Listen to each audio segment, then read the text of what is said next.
No, right. Boom, boom, boom, boom.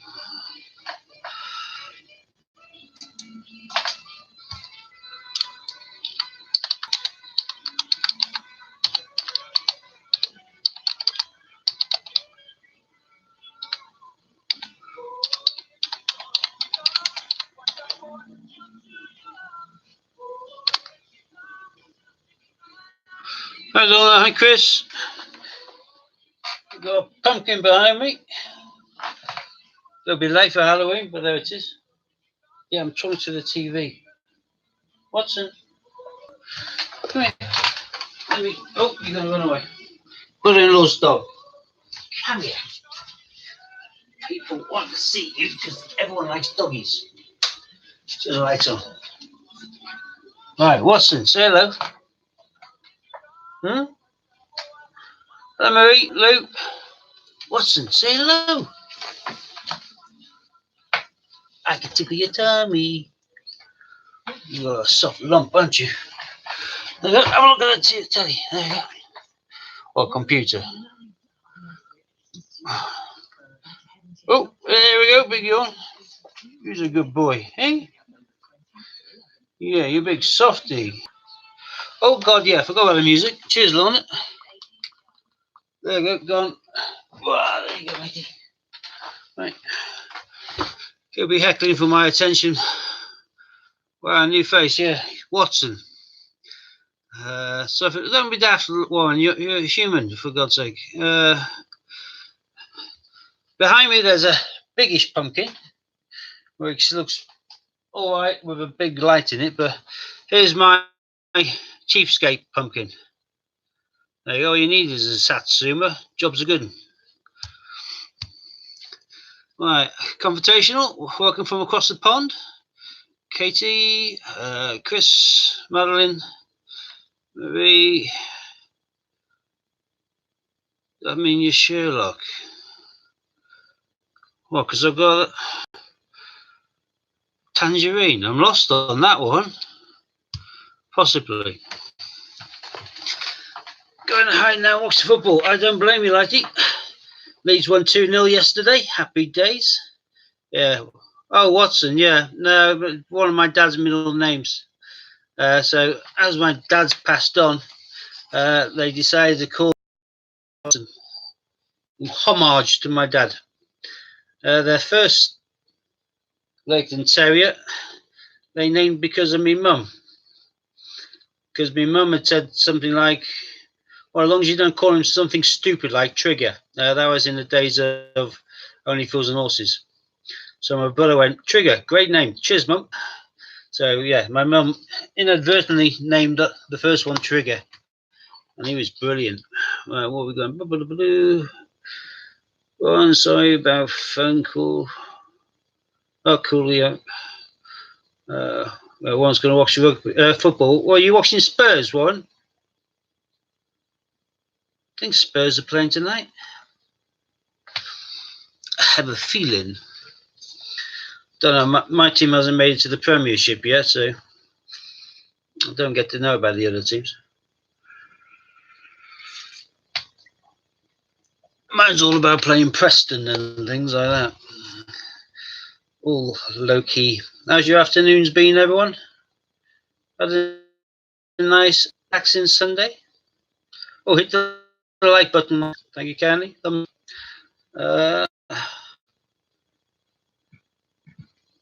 Well, I've Watson sat next to me thinking I'm a nutter all day now. I think he's used to this. Hey, look at that from Preston. Ah, well, someone has to be. I've been to Preston a couple of times, Lou. Each time it's been shut. We are going to have to have this Wall of Roses, though, in January, though, aren't we? Although I may be on bodyguarding duties for Warren anyway, so yeah. He has asked whether how much my hourly rate is for bodyguarding. So. Oh, look at you can't see him. He's now just laid on his back, kicked his legs out, and he's looking like going right whoosh now. Never let people see him like that. Right. How's everyone been getting? We haven't much of a walk. She only got on for the last kind of 20 minutes or so. So, how's the afternoon been? Good day had by all?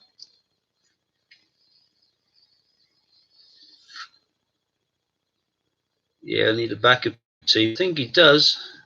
I think he might need some CIA special ops kind of, one of these vans we can whip them away in. Like they'll do the president. Or they'll kind of curl. Oh, have I frozen? Looks like it. No, I've got to have a little curl of secret kind of monitoring to my ear. Press it on my cuff like Secret Service. Inspector Gadget, what a great name. Yeah, we need an inspector as well after Warren. We've got security protocols to bring into place January 25th. We're going to have to keep them separated from Luke. We fear for his mind and his soul. Good evening to you anyway. Thank you for joining us.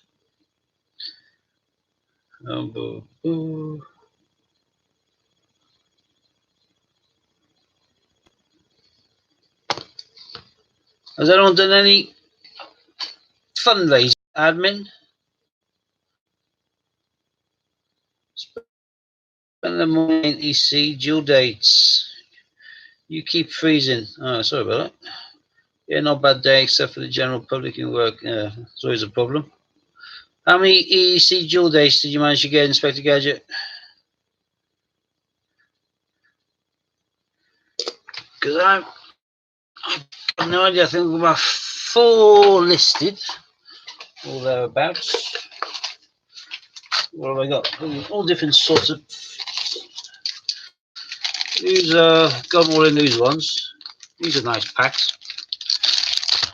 Quite often you can get one of these just as cheap, or well, not cheap, but same sort of price as getting a loose coin. And there you got dual day at the top and the normal one at the bottom. But I assume the normal one probably a lower vintage because they had the dual date on. Nicely done on the back as well. But obviously it's probably proof finish. It's certainly brilliant uncirculated one way or the other. Frozen again, that's pathetic. And again we've like I suppose a silly bookmark in the middle. You got 4, nice going. How much are you paying getting these for? About 50 a pop? Or thereabouts? Hi Judith. Alright, what else we got? Another good way to get them. Oops. Oh, too many coins. Get back there.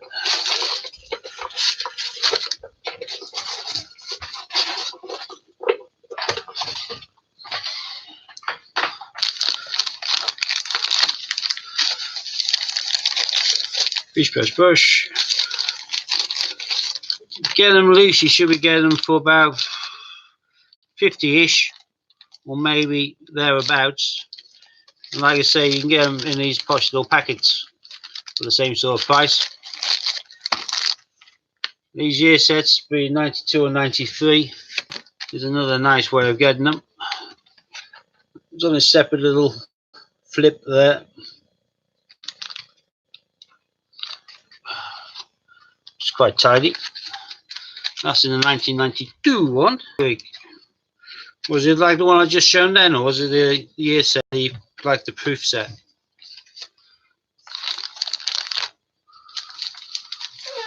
Got a couple of these ones. This is the 93 set.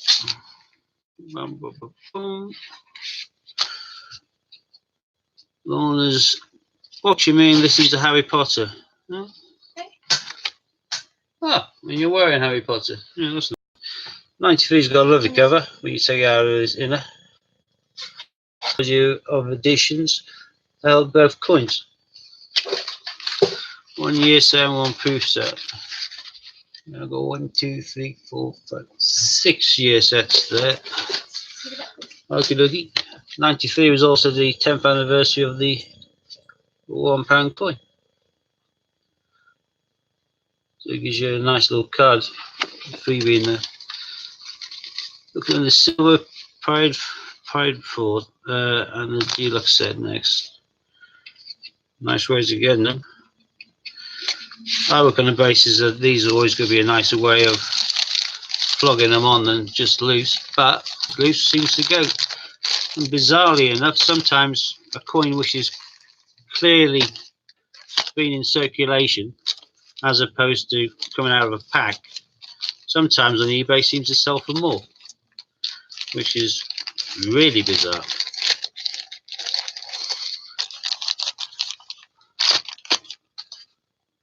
What else we got? There we go. So that one is quite obviously straight from the set, straight into his packaging, not a single mark on it. That one has probably been knocking around for a little bit before he got snaffled.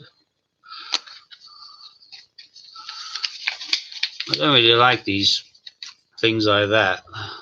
Little cases, I always think they're a waste of blooming time, flaggy ones. Because I have a twist whilst I'm trying to pull, or they unscrew whilst I'm trying to do it the other way. Is this put on correctly? What? Yeah. He's walking like an idiot. Yeah, he does walk like an idiot. Come on. Come on. Yeah, he's weird. No dog. Well, what? It went on well. Yeah, cool. So, there's another one which has got a lot more wear and tear, and it's quite often the ones which are like that, in that sort of condition, which gone a bit more greyish, got a few knocks to it, which people are more happy with. 10 coins, Steve says. Pop Coin King, yeah, right. Do I know if Ian is selling 50 years of the 50p bunk? What, the sheet from Change Checker or the actual raw mint packaged, Kian? Oh, Suzanne?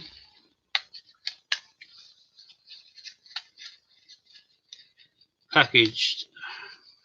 I don't know. I know I've got a handful of them, but I just bought them on autopilot when they came out on the basis that I didn't know whether they're going to do them all year or just for a small period and then stop.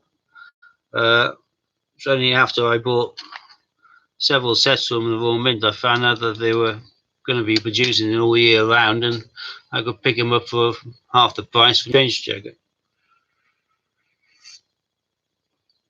I think the mint still sells them, don't they, Kian? Have you tried the mint?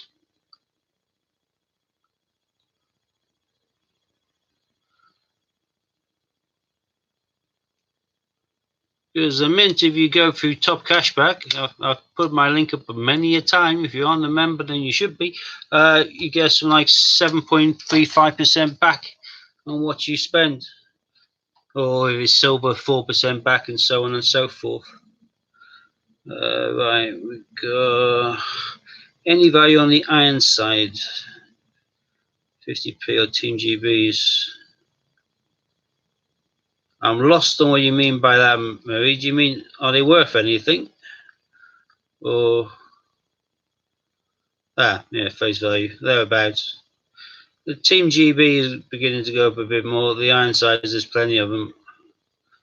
I had to do a bit of a stock check recently because I was moving a lot of my stuff about, because I'm now populating my website, albeit very slowly with stuff. I decided it's pointless me having stuff in lots of different places and having like two different storage areas for it.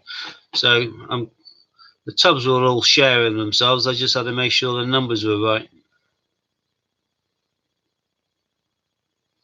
Okay, yeah, swap. Yeah, Team GBs you might want to keep on to. They are going for a bit more. Ironside's the 10 a penny really. I'm trying to think what my list was. What do I got? Ironsides, yeah, I had 33 last time I looked. Team GB, where's it? Yeah, I only had about 20 of these, but I've got a new bag. Oh, Will. Yeah, in regards to stacking and packing the EECs,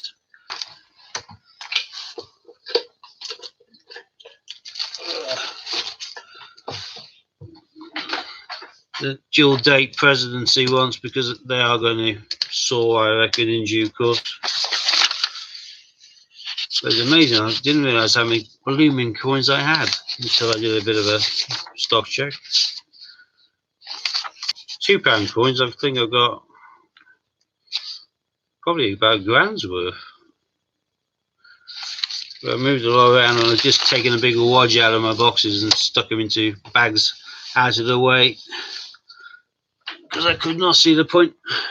Hello, boys, coins, everyone. Says hello to everyone. Just sub to the channel. That's very kind of you. If you want to sub to the other people who you can see in the stream, the majority of them will sub back to you, I would have thought. Build up your subscription. I know I'll make a note of your name and I'll do it at some stage, but this isn't my particular stream, so if I try and do it, I'll be subbing for Ian. I shouldn't really be taking umbrages there. Never check the £2 in work. Don't know what to look out for. Marie, you should do, and you do know what to look out for. Commonwealth Games stands out like a sore thumb. 2002. Cheapest you'll get one of these in Scotland, around a 10, 12 quid mark. Get a Northern Ireland. I just bought one off eBay about 20 minutes ago. Get a Northern Ireland. They sell for about 40, 45. Sometimes 50, 60, depends on the condition. Any of the Olympics, 2008, 2012, the handovers or the centenary, they go well. Shakespeare ones, yeah, any commemorative, just keep it to one side, Marie. Any commemorative is going to have more than its face value. Unless, of course, is one of the ones I've just had to, well, I've kept about 20 or 30 in my tubs, but the rest of them I just shoved into deep storage. St. Paul's, I'm inundated with those. Same with Brunel, both the portrait of the man and the Paddington Station. Kitchener. Funny enough, the jigsaw puzzle, United into One Kingdom. I had too many of them as well. Trinity House and Abolition of Slavery. And the worst offender of them all, the one I had the most of, was Charles Dickens. I've kept about 20 in my kind of, I call them storage tubs, but like my stock. But I've just thrown 20 odd more into deep storage. And if I come across that one again, I'm probably just going to put it to one side, asking if he wants them. Otherwise, I'll start throwing them back to the bank because I'm getting sick to death of them. Same with St. Paul's. But anything else, a lot of them have some decent prices attached to them. What else we got? Let me think. Rugby, not much more than what it is. Wireless DNA now. There we go. Guy Fawkes, if he's got one of the variants like pre-member, that sort of thing. Robbie Burns, they aren't that common anymore. Those are disappearing. The price is creeping up on those. Olympic handovers or the centenary are always good. Abolition of slavery is common. The London Underground, the train, and the roundel, those are both good. You can sell those on for probably at least 3 times the face value. And only found your first double helix the other day. Although to be fair, I'm just looking here, I've only got 8 left. They aren't as common as they were. I've sold quite a few recently, and I haven't rebuilt my stock up. I need to do a few more £500, £2 hunts, and whip out some more of those. But what else we got? Trinity House is common as muck, I think. It's like same as Lord's Kitchener. I've actually got a hell of a lot of Magna Carta, but I think that's because I bought a lot in order to flog on, because I sell those for about $7.25. Got 19 of them. Any 2015 coin, Marie, and that's going to be your Magna Carta, the Navy, which everyone refers to as HMS Belfast, which it isn't, but the Navy ship, and the Britannia, only 650,000 of each of those printed. So these are going to go up nicely in price. Lou's saying I've got a free £2 coin. I don't know what GFOL means. Britannia 2015, Shakespeare Histories. Going to spend them. Well, don't be daft. I'll give you a tenner for them. How's that?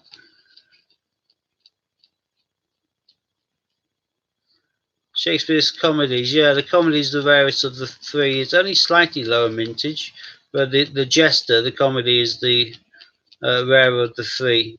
You got the comedy, the histories, and you got the tragic events. A lot of people will have a word or a set of words that they cannot pronounce without sounding like a total tit. For me, unfortunately, it's the multiples of a tragic event. I cannot say it. It sounds more like I'm chewing a wasp with my head in a bucket. So I don't even try now. I'm not going to get caught out by you lot. So it ain't going to happen. Fire of London. Yeah, actually, I picked up a Fire of London today off eBay. How much do I have? I've got 13 already, but I couldn't resist it. 10 to spend on your site. Yeah, if you want. No problem at all for those three. Or I'll give you 10 in cash. Just keep them to one side and I'll take them down when in January. I'll have them off you. The 2015 Britannia is a good one to keep. Some people will pay a tenner just for that coin alone. So if you're a 50p hunter, that's fine. But sometimes you can't find every 50p. So if you're looking at buying the odd 50p, wouldn't it be nice to offset the cost by managing to pass on some £2 coins, which you don't want, but someone else does? Pays for your hobby, makes them happy too. How much did I pay for my Great Fire of London? Yeah, that was brilliant. It was £2.49, I think it was, and something like 70p postage, or maybe it was less. I know I looked at it and I thought, well, the coin's worth, hello Susan, I know the coin's worth £2 because it's a £2 coin. I know they have to post it to me, so that's going to cost them. And when you take away the eBay fee and the PayPal fee, I reckon the price I bought the Fire of London coin for, I believe they probably made a loss, which is a little bit thick. I sometimes I can't understand why people sell things for these prices. That's why I don't do auctions all that often. I buy from an auction, but I sell at a fixed price. Or if you're going to sell at a fixed price and you don't want to make a loss, then you set the opening price as a price which is sensible. But you sell it low to 10 people in and no one gets there apart from some snake like me rather than a die in seconds, then we end up making a loss. So I'm just moving on to my eBay, which is so I can see how much I pay for the Great Fire of London. I know it was a steal. Didn't particularly need it, but in the same respect, they aren't that common. So I thought I'd have it because it's silly. Oh, come on. Oh, there we are.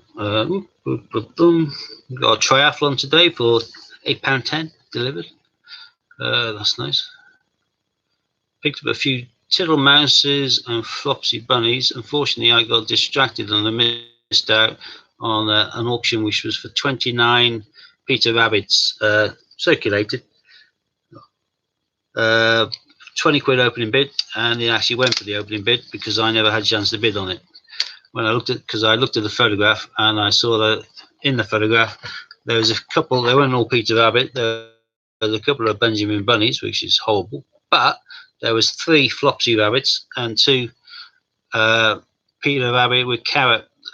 So for these 5 coins alone, that's 20 quid, and you got a profit to make on top of that. So I was a little bit gutted I didn't get them.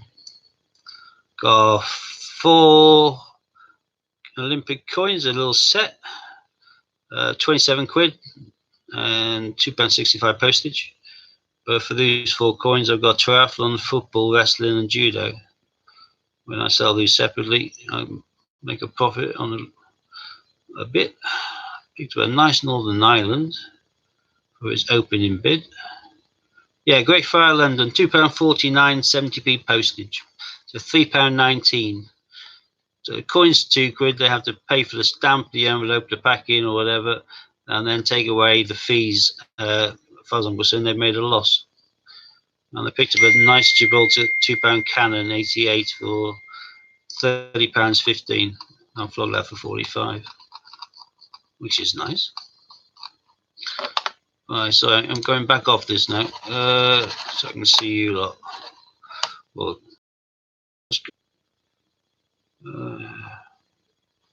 here we go. What the hell happening? Don't know if it goes slow when I'm streaming.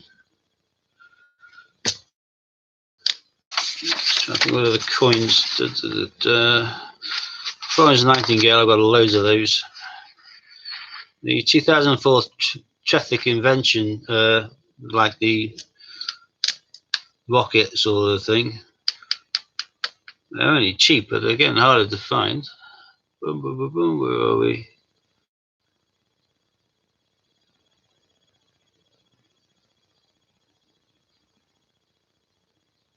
Boom, boom, boom, boom.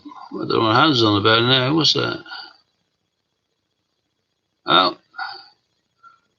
vintage.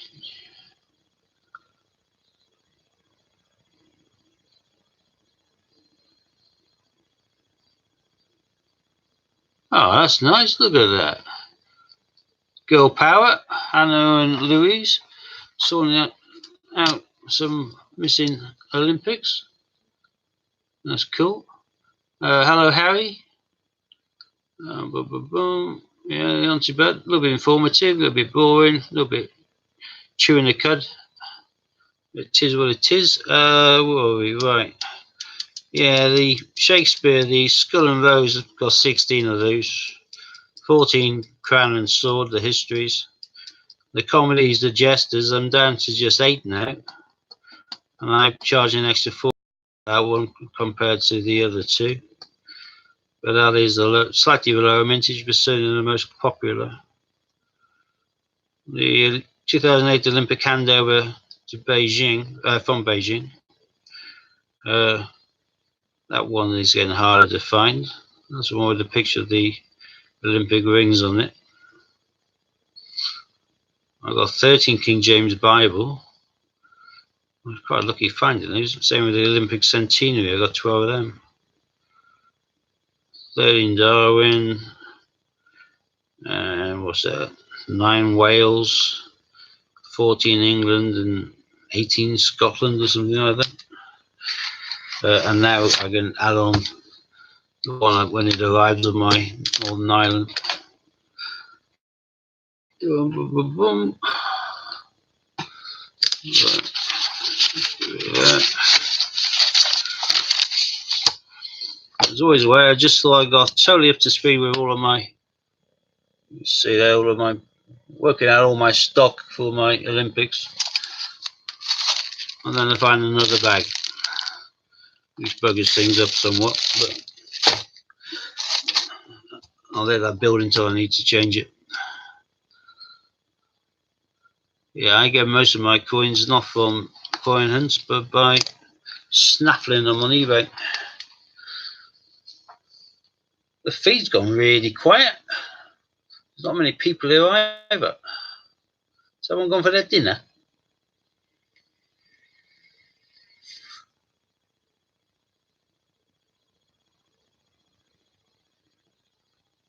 There's no comments, can't see anything. I could just talk to the screen and show it things all the way through, but I prefer to know there's a person there. Oh, that's cool. Listen to the Oracle of Coins. I'm not the Oracle of Coins. I'm like Ian. I buy them to sell them. I like the hunt. I'm on till 9, unfortunately, Lorna. You'll get really bored of me there by then. But then again, I can just start opening drawers and tubs. I suppose if I not show my collection, but I can show you the sort of stuff I have knocking around, which I turn out for various reasons. We've already gone through some of my. I love my Harry Potters. Potentially notes, if anyone can remember them.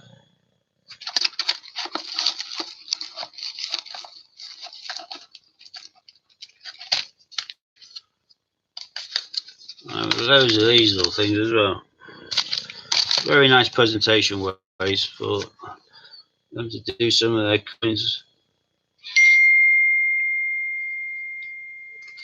I don't have a full set like this, but I've got a fair few of them advertised through. What's going on there? Good nuts. Another coloured one, which is from, I think it's Gibraltar. Tiny little bit of colouring on it. This is another D-Day coin.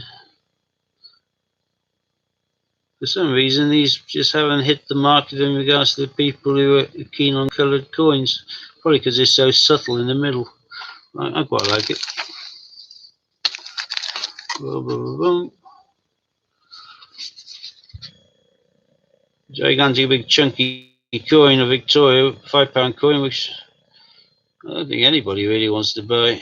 I've already listed a real steal of a price on my eBay for ages, and it's still there. Oh, it's more interesting stuff here, though. What we got? Peter Pan, Concord, Peter Pan. Here we go. This should be a bit better.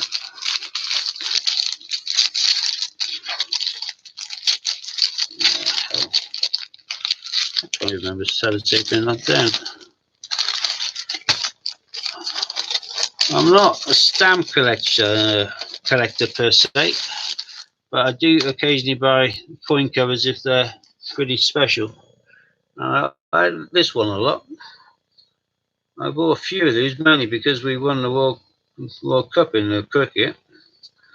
These come obviously from the old Westminster, but they come quite nicely packaged, and you can normally pick those up for a relatively sensible price, which means that you can sell it on at a small profit, and it's still been a relatively sensible price.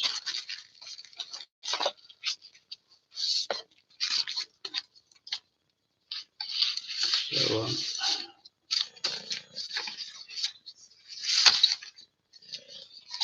oops, daisy. How the hell did that come loose? Oh, there we go.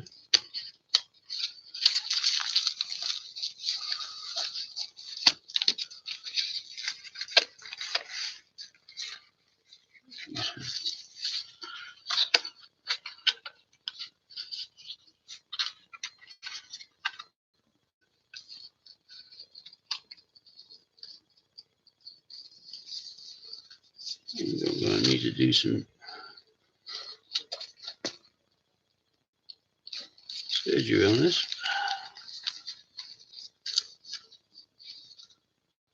My favourite coloured coin of all, the partridge in a pear tree. It seems to switch around a bit. How the hell has it moved? The only problem with these things is as time goes by, the glue that's holding them in the paper place loosens. That would be better, a bit more accurate. Yeah, there we go.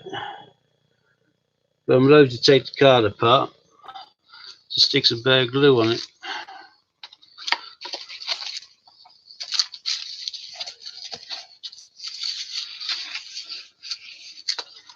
Particularly as that one retails about 225 quid. So.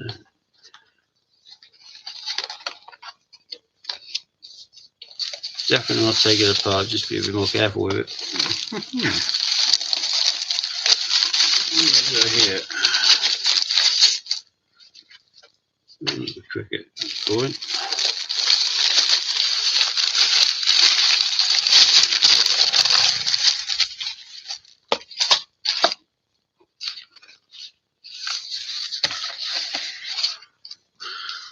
And although some of the coins are on the cards are coloured, you can also go with just a plain Cooper nickel.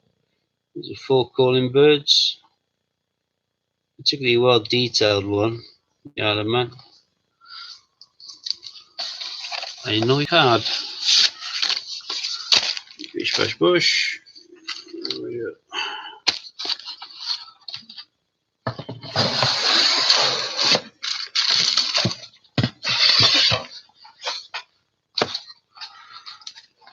There we go. Let's go in there.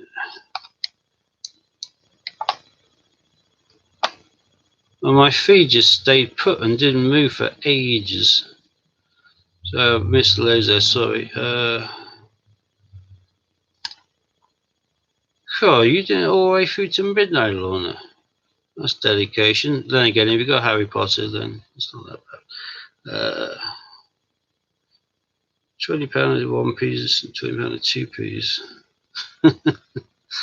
Yeah, gets boring quickly. I packaged up my 150 for one of the bids I had, and it weighs a blooming ton. I hate to think how much the postage is going to be. Could be worse. Could be Chris Spree. Hannah's got pennies all over the living room table. Yeah, Ian's caused so many households nightmares with coppers everywhere. So it can't be too hard then. Numb brain after an hour, yeah. What do I think the nicest coin is? Ooh, that's a tricky one. Well,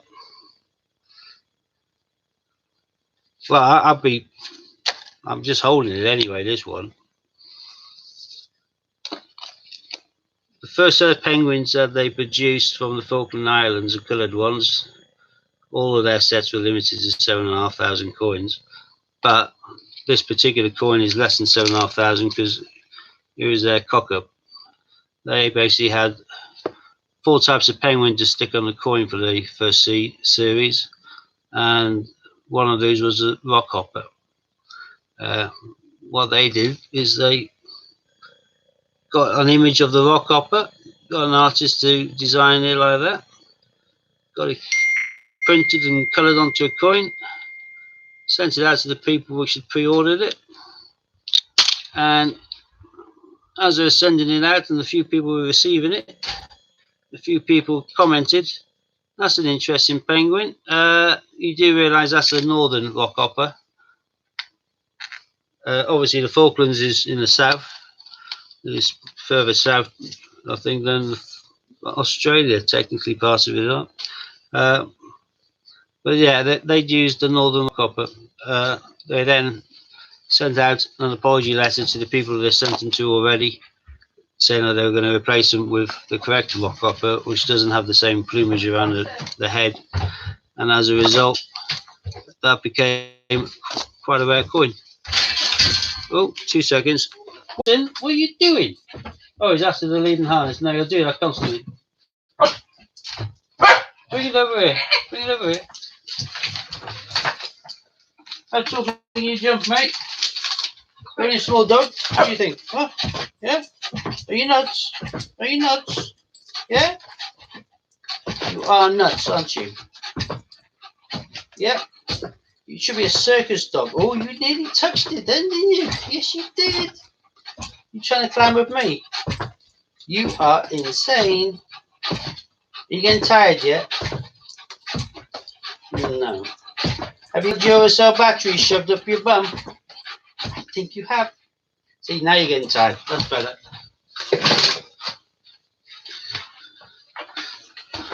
You ever seen a dog jump like that? It's ridiculous, isn't it? Yeah, I love my penguins. So yeah, for me, that's quite a rare coin. I don't know exactly how many made, probably about 2,000 or something like that before they realised, whoops, is the wrong one, stop production. Let's get redesigning quickly. But that's a cracker.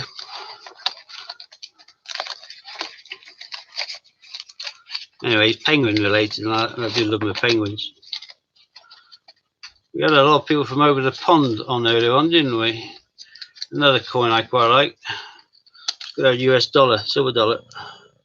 That most is upside down.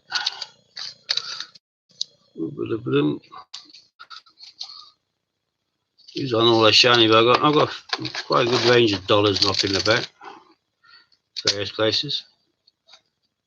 That's just a famous one, that's all. Because rather Newton, that's the one that everyone was after. Not Newton, the Q. Be interesting to see what prices happen with the Jemima pearl ducks. Because I reckon that the prices for the 2018 Flopsy and Peter are going to rise and rise and rise to 8-9 quid a pop within the space of the next week or two. And I reckon in the same time the price of the Jemima will probably go down a bit.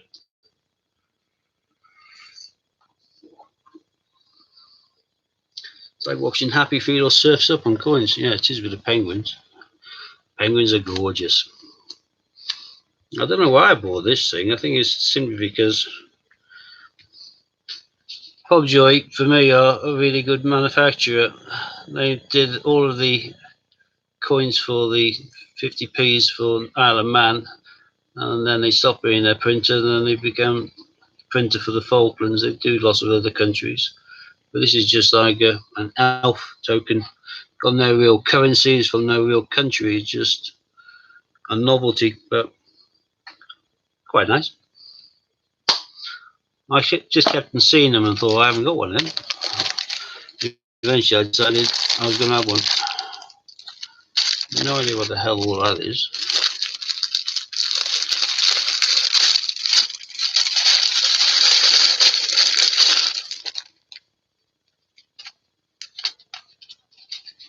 Well, that's the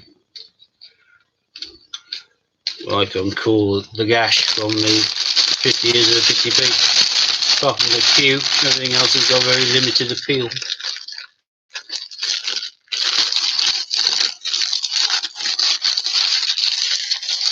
At least with the military, they did the 1994 D-Day Normandy kind of landings. They made that one into a small version, big version first.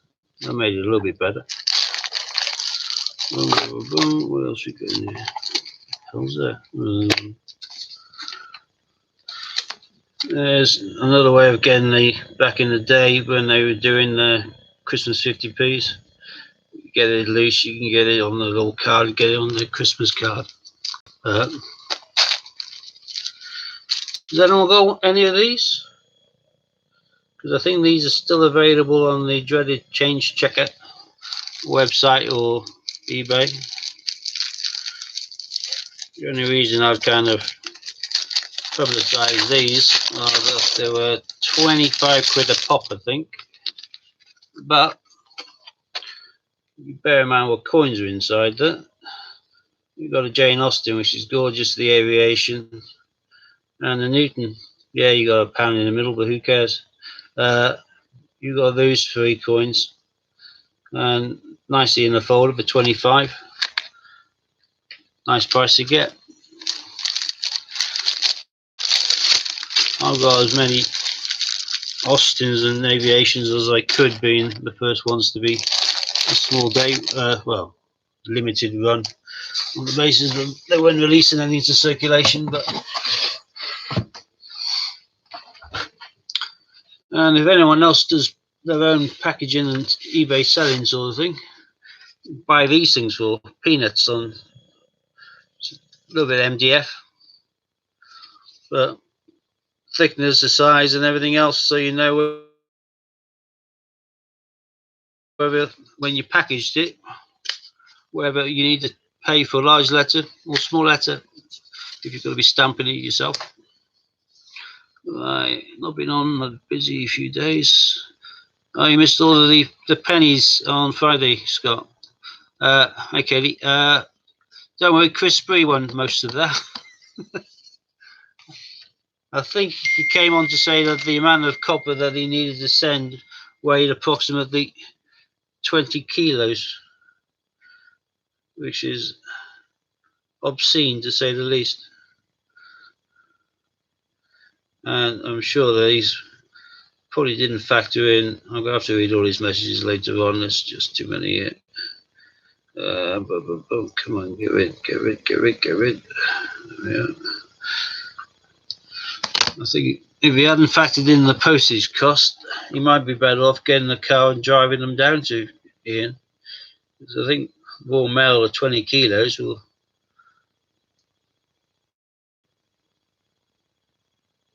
put his fingernails out, I would have thought. I think it'll cost him an arm and a leg. Watson, what are you doing, mate? Hey, what are you doing? You hungry? You want your chicken?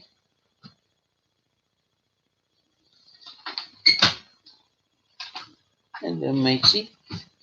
Has he drunk all his water? Because he's panting. Oh no, don't worry. I can just see he's dripped it all over my moccasins. So he's just had a drink, right? All right. Enjoy. Chris Spree spent 3,995. Wow.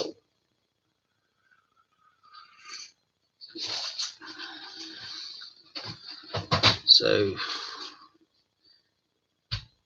even if that's all pennies, that's a hell of a lot of bags of pennies.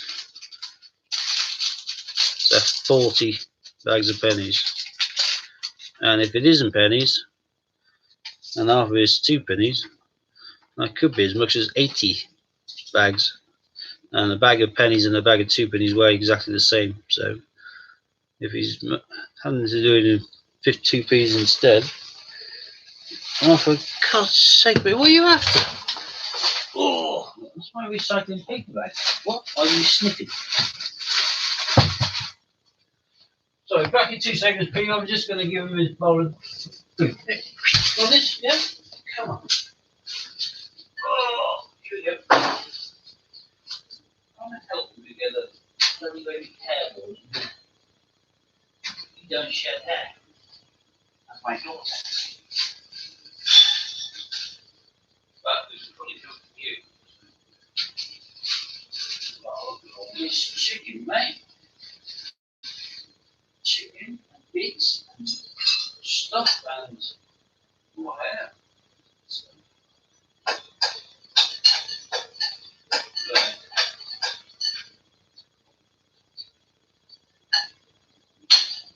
There you go. Bon appetit.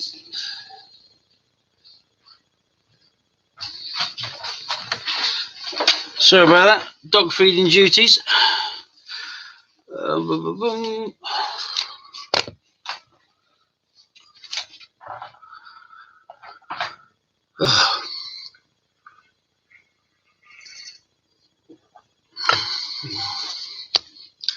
can't believe how quiet everyone is today. Hardly anyone's typing. The only names really on there is Scott and Lorna. That's blocking out most things. Oi! Bugger off. Hey? Yeah? That's my work bag. If you smell in there, you'll smell parva. Then you'll yelp. I said leave the bag alone. You aren't jumping up for your lead either, you've just been out. You get a bone. That little git. Right. Well, in the absence of anyone asking me anything, I'm just going to watch the in-laws, Mrs. Sue, Katie and Oles. I'll bore you with one of my specialities, what I love.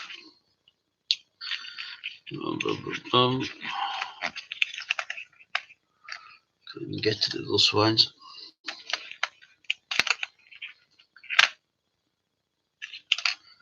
Right, Beautiful coin there. There's a snowman. I think we call that one a snowman and snow dog. 2014. Little stonker. That one is been uncirculated. It's 2013 one, which is a nice Christmas stocking. These are all Iron Man. I do love. I'm really gutted that they stopped doing them. I don't know why they stopped doing them. They're extremely popular. So Will the Coin Knight has joined. Just they reached 50 subs. Excellent. You know, it's been on last sub. He brought me to the small milestone. Well done there. On Nativity Angel. If you're going to have a little separate collection of coins and you're into your 50p's, then there's few things in life I could suggest better than getting across to and getting onto the Isle of Man Christmas 50p's, although the early 90s in particular, some of these can be extremely pricey. That's known as the Victorian postman. I always think of it as a robin on the post box, but there you go. Oops, it's going backwards.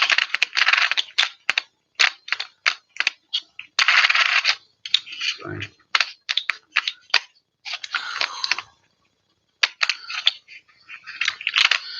Problem is I trimmed my fingernails today far too low. It caused me carnage now. Right, this is officially the first ever Christmas 50p. You get into focus.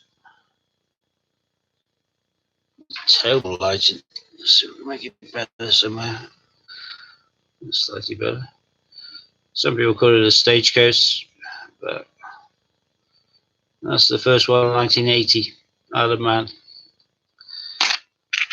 And then they carried on all the way through until 2015 or 16. I think it's 15. They moved across. That's one from a couple of years later. There's a Rushton Christmas tree. Sorry for the poor quality here for my webcam. We got the old steam train, which is known as a Sutherland's train.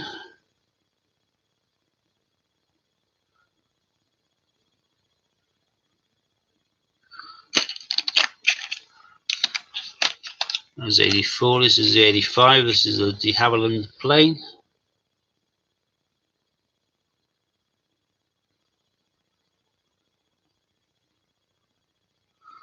And then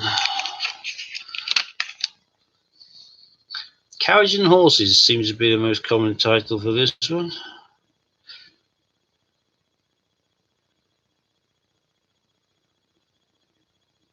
Do I have the full set? I did have the full set, Scott, and I decided that to flog them on.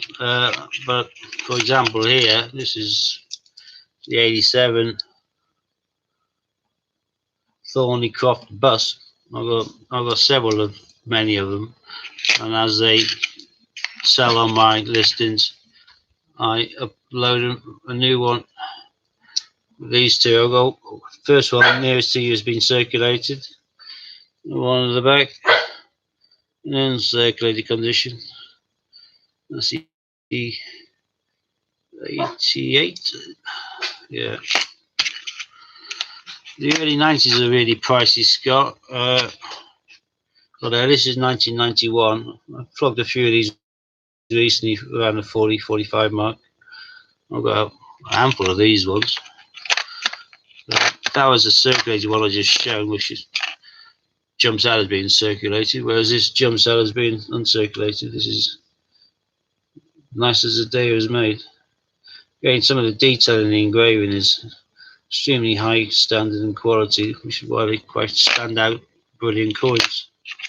I have most of the sensible price ones on my listings. I have a few which people may class as unsensible price, but they're still probably cheap compared to most of the other sellers or what they go for. Nothing I put on there is outlandishly expensive.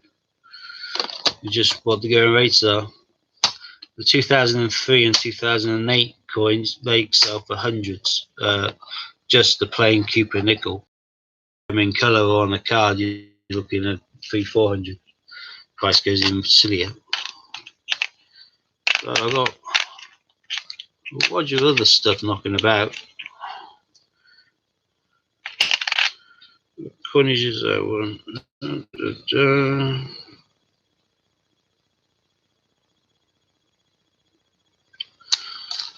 Go to show I'm getting. How the hell did I get an Australian coin? I don't know. Most of these I've just got. Well, most of my foreign ones are territory small ones. I just get from doing coin hunts and or just getting them in my change where people have diddled us by sending us the wrong things.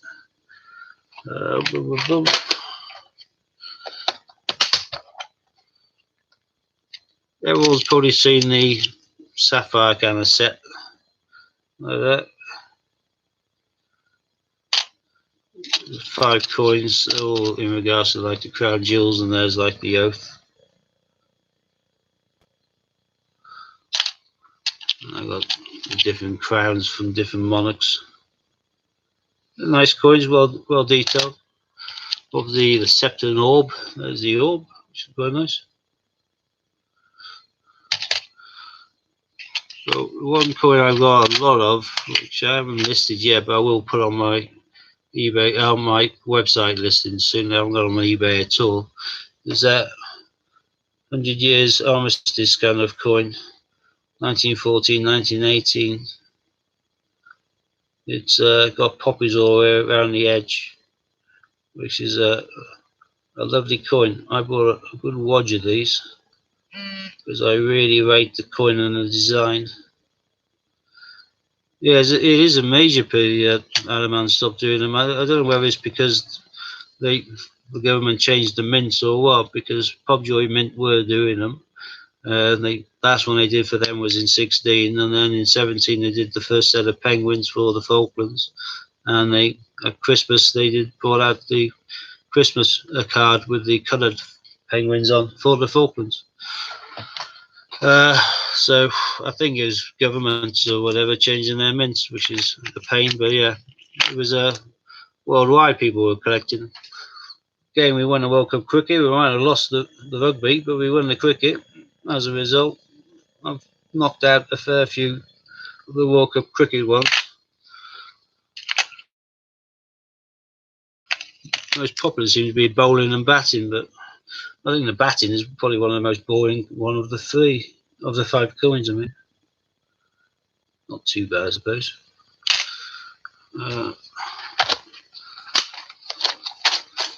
I've got these like tubs everywhere. You get all these on eBay, really good prices, and they're fantastic for storage. Be they smallish amounts or large amounts. They can hold a hell of a lot of coins as well. You know, Ian doesn't have any of the penguin sets left to sell. And that's why I think I bought most of them from him. I love my penguins. And Pobjoy, who I buy from direct from their website, they produce these coins but in colour for their kind of collection. But the Cupid nickel ones which they produce, which to some degree are even nicer, they never sent out any emails to say they were releasing them. I'm assuming that's just a small amount they released, or X amount they released into circulation down the Falklands, which are not in the pockets of the local Falkland Islanders, because they've all managed to find a way back over to UK sellers or whatever. But yeah, tubs of every shape, size and description. If you can separate and segregate the coins with them, they're brilliant. I buy most of these from UK deliverers, so you hunt around, you find the right price, you skegs about, you find someone who's in the UK, because you don't have to wait 6, 7, 8 weeks to get them from China. Not all of the time. If you've got time to wait, then wait. But I stack and pack, because when new coins come out, I'm going to need to separate them, and this is the easiest way. And you can, I've got some of these which are 1, 2, 3, 4, 5, 6, 7, 8, 9, 10, 11, 12, 13, 14, 17 of these high, all stacked with coins, all weighing a ton. They're rigid enough to take the weight, and it's a really easy and sensible way of keeping them orderly and stacked and packed out of the way.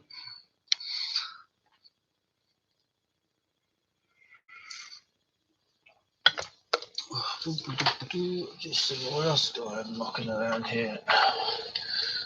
I got these things, isn't it weird? That's weird.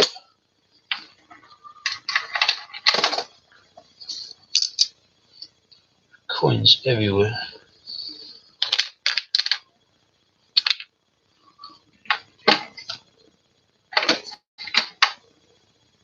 Oh, what was that?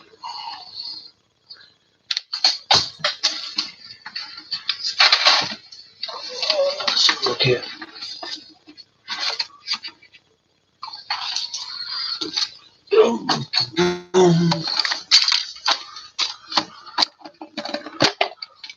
Oh, there's very few comments. Or they're going for their tea, or something decent has started on telly. What value is that? Oh, it's £5. Man, I think they call it Verenium or something like that, some posh metal. There's 110 years of something or other. I'm not 100% certain of what. TT? 1907 to 2017. Probably a TT. A nice coin. I actually have no idea what the hell I'm going to do with that. I think I will get a guide price from eBay and whack it in my store and get rid of the thing. Same goes with things like this, which is a very nice design. As the UK stopped doing a round pound, Isle of Man came out with a brand new round pound for themselves. So they're keeping their round pounds. The same year as we brought out our odd shaped ones, they continue with the white, with the round ones. Yeah, I've got a couple of these. Get rid of that. So you collect the Gibraltar 50p's. Yeah, they have some beautiful ones as well. I dabble in the Gibraltar ones. It's taken me a long time to actually gain a sufficient knowledge of the Isle of Man ones to know what price to buy them for and what price I can sell them for. Because there's X amount of years and I've got quite a limited memory nowadays. Gibraltar is even trickier. Although there's less Gibraltars than there are Isle of Man. Isle of Man has now stopped. Gibraltar's still continuing, so they'll soon overtake Isle of Man with having more coins. It's going to take me a while to learn up on that one, I think, but yeah, I certainly will do. And I've been stacking and packing some of the Gibraltar coins for since about 2016.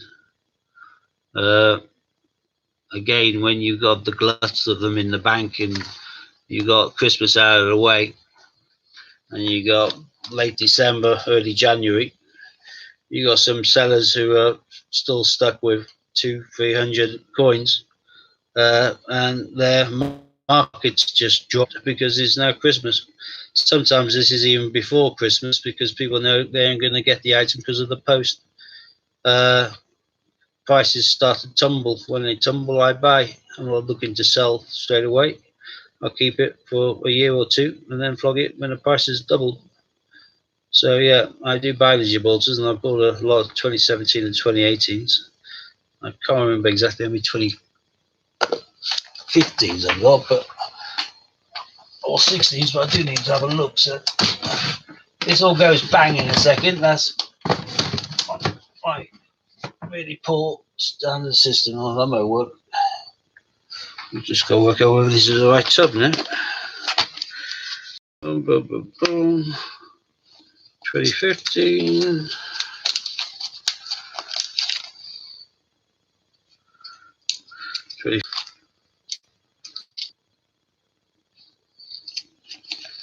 Okay, the bows, second row, that's 2014 Gibraltar.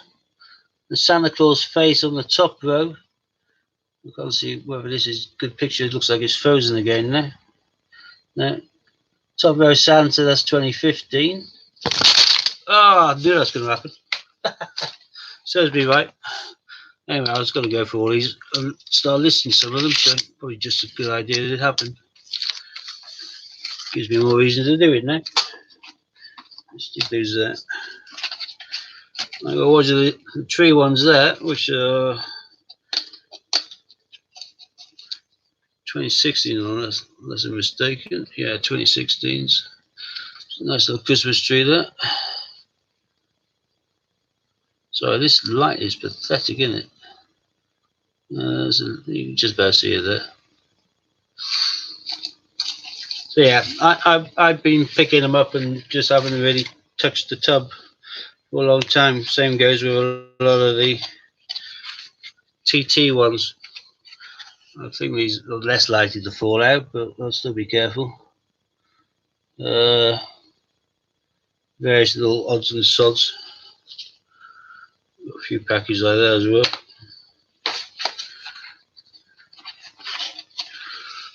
A coin I bought to wind up my brother.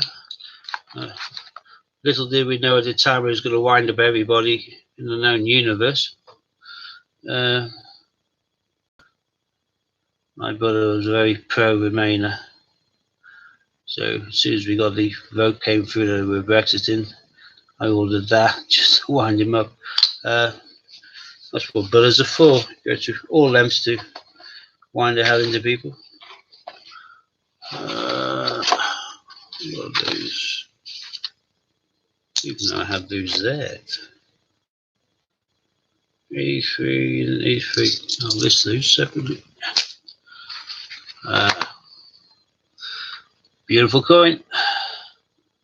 I've got about 20 of these. The cans, I had more than I thought I did. Oh, lovely coins though. I think that's a £5 coin, this one. Laxley wheel.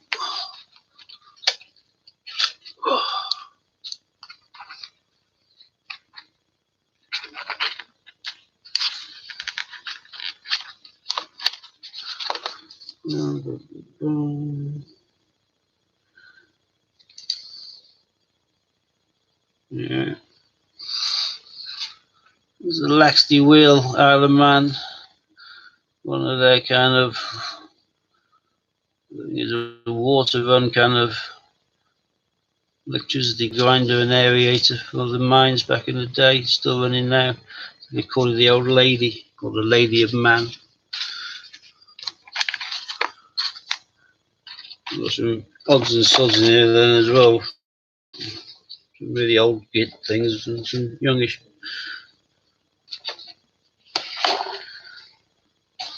There's the old penny. Like I said, I don't collect, but I bought a lot so I could have a diverse range in my stock in my store when I created one. So that's one of the Georges, I think. 1826.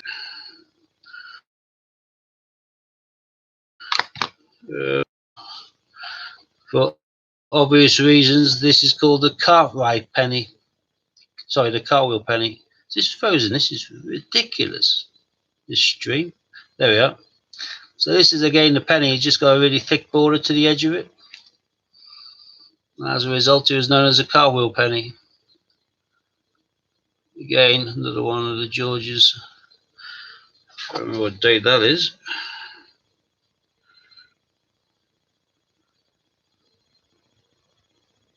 £17.97. That's quite an old one. That's a bit more like it. These are nice, and you can pick these up quite well. well, I wouldn't say inexpensively, but quite affordable.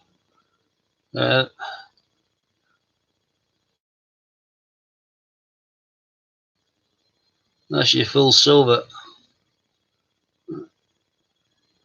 So that's a 100% silver. Beautiful coin. Dated 1820. So yeah, George III again. I didn't realise I had so many George III's. Half the weight of that is this one.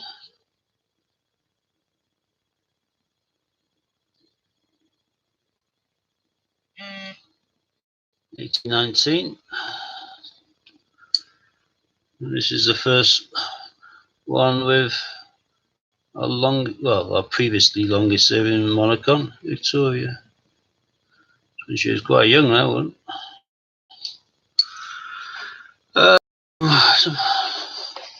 Yeah, some of the early Gibraltars are massively way out of the price range. They jump around a lot of the prices. I've got some tiny little things in it. I haven't looked in here so long.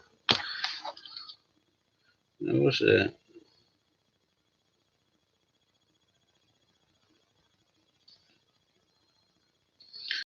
Since I got rid of my medieval coins, this has got to be the oldest one I now have. This is one of the rare ones of one of the Georges with his wife on there. Very few showed the monarch and his other half. Don't know whether this could even get into focus or not, but it's so small and so thin. You can just see that there's two silhouettes there. He wanted to have his missus in the picture behind him on the coin, which was, I think that was a first and probably last. Now there's just only ever been one head of the monarch on the back, never been a pair before or since.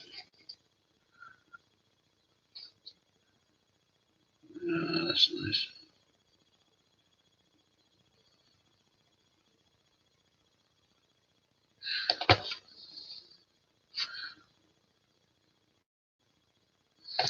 So that's got to be older. That's William. That's one of the famous patterns.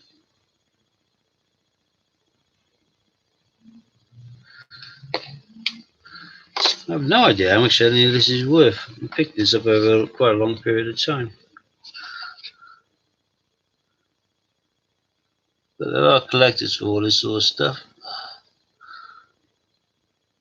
I bought it just so I had a bit more diversity on my website when I launched it. But right now I haven't got around to putting any of this stuff on. It's got assay marking, CCNSS, George IV, so 100% said on the date.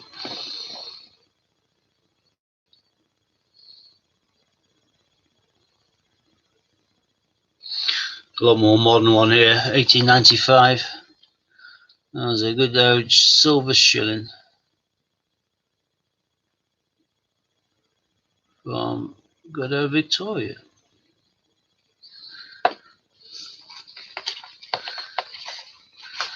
Now for these to both be in cases mean that it probably cost me more than all the other ones put together, so I'm not too sure why.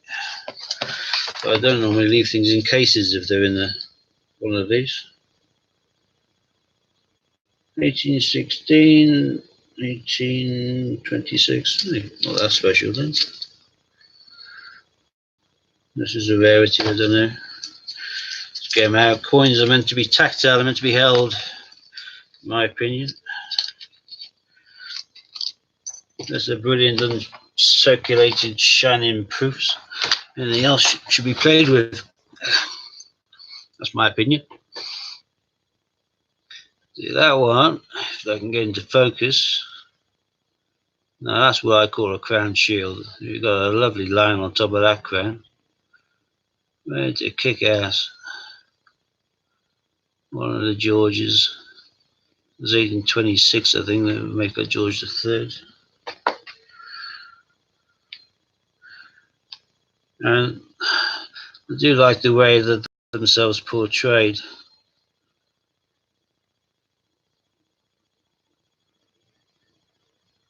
That's what I call a bull neck monarch.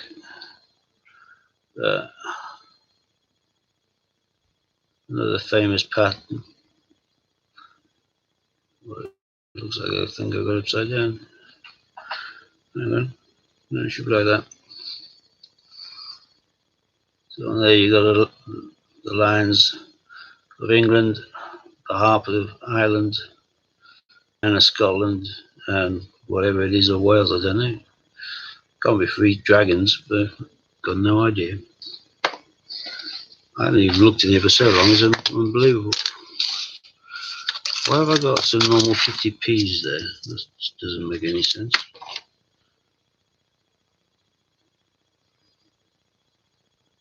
No, no idea at all. Has anyone got a square coin?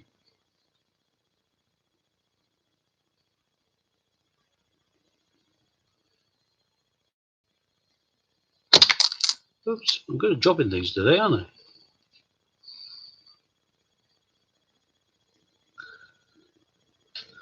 We've got a fair few of these. Jersey, £1. Bicentenary of the Battle of Jersey. I've got a watch of these in their cases, which I grabbed hold of to.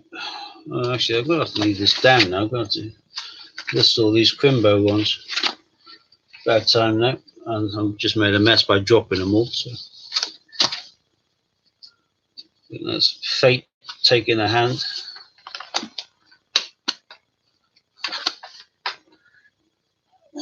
Doggy fast asleep next to me. Battle of Jersey, 1881, spot on. I'll try and remember where I shoved it. The items now. Didn't shove them in there. Oh, there we go. Yeah, I've got a big watch of them like that. Nicely cased up. Uncirculated. In pristine condition. I have half a dozen of these. I don't know how much I'm going to list them for, but I'll find out what the going rate is and charge a little bit less. That's my motto of how to sell things. If you try and charge a little bit more than the going rate, then you ain't going to sell much. And if I can't remember, which I didn't, that I even had half a dozen of them, then I certainly don't have to worry about how much I pay for it. It's like finding a tenner in your pocket of your winter coat or something. The fact you didn't know it was there means spend on whatever you want. It doesn't really count. Free money. Yeah, my Battle of Jerseys, I'm going to have to get them listed as well because they're quite nice. Just that finding time to do most of my listing, I just don't get the time. I don't know how the hell people manage it, but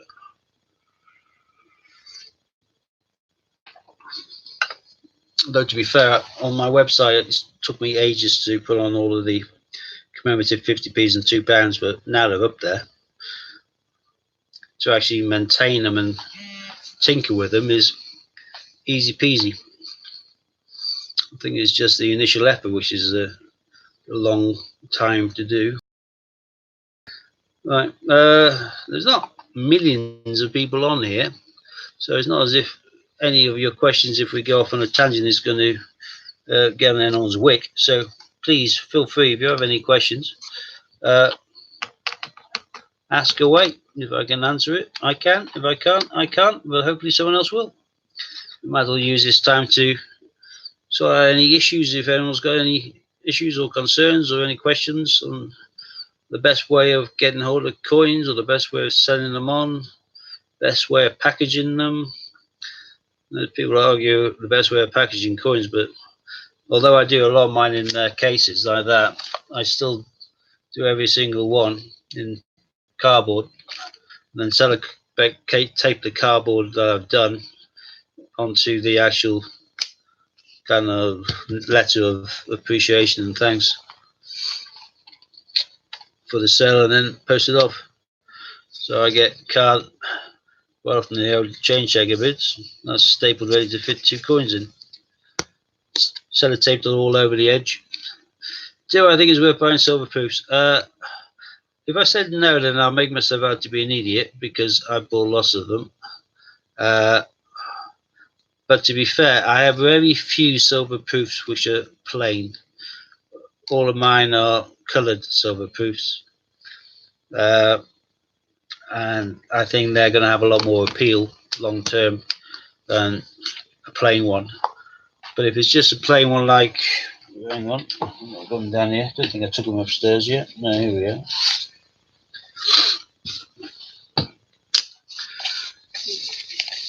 Right.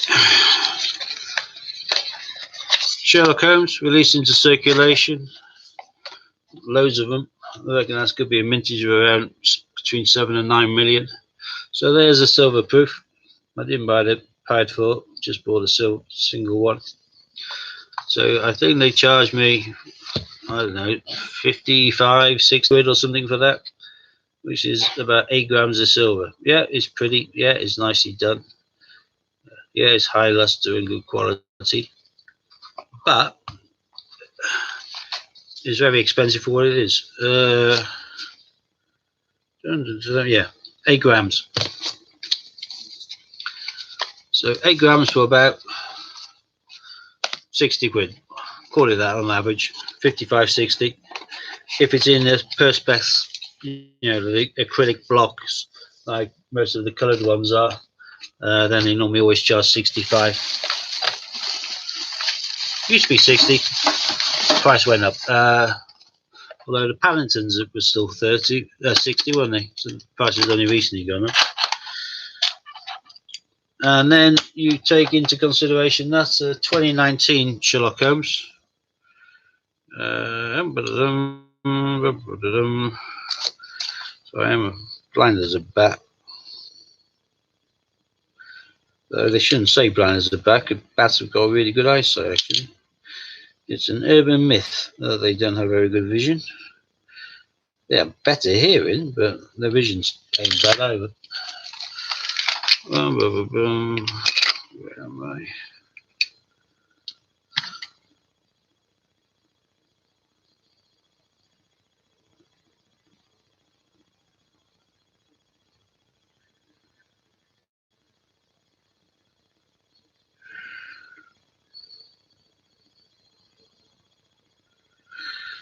On the edge.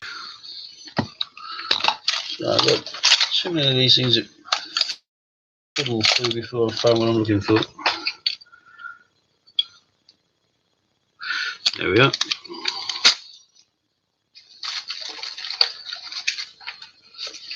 Let me double check so I got my facts right.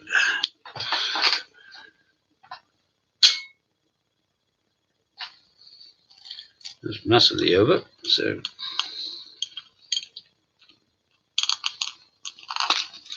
there's a lot. I don't know.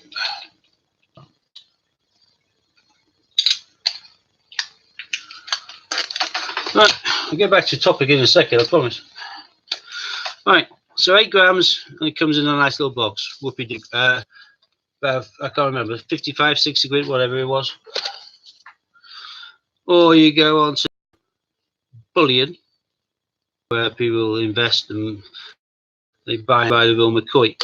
They'll charge you an extraordinary sum to store it for you, but in reality, unless you're storing tens of millions and keep it at home, what's the problem? So there is a bullion coin produced in exactly the same year as Sherlock Holmes. Sherlock Holmes is about 50, 60 quid, like we said. This coin you can buy on eBay or direct from the mint for around the £20 mark.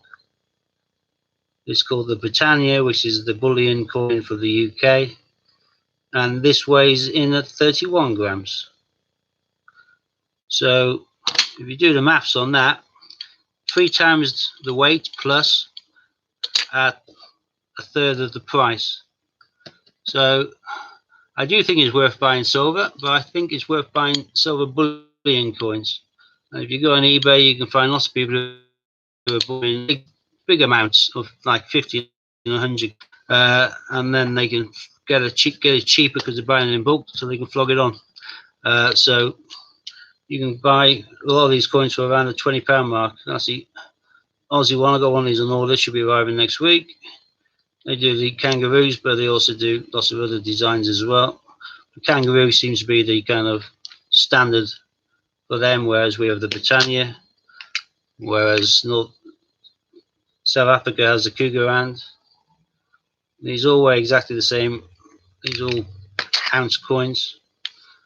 Another beautiful one there of koala bear, another Aussie one. Proof, looking for silver proof to put with your collect. No idea what to get. I suggest if you go like and type in silver coin ounce, if you put down the word ounce in there, then it'll link you onto all of these coins.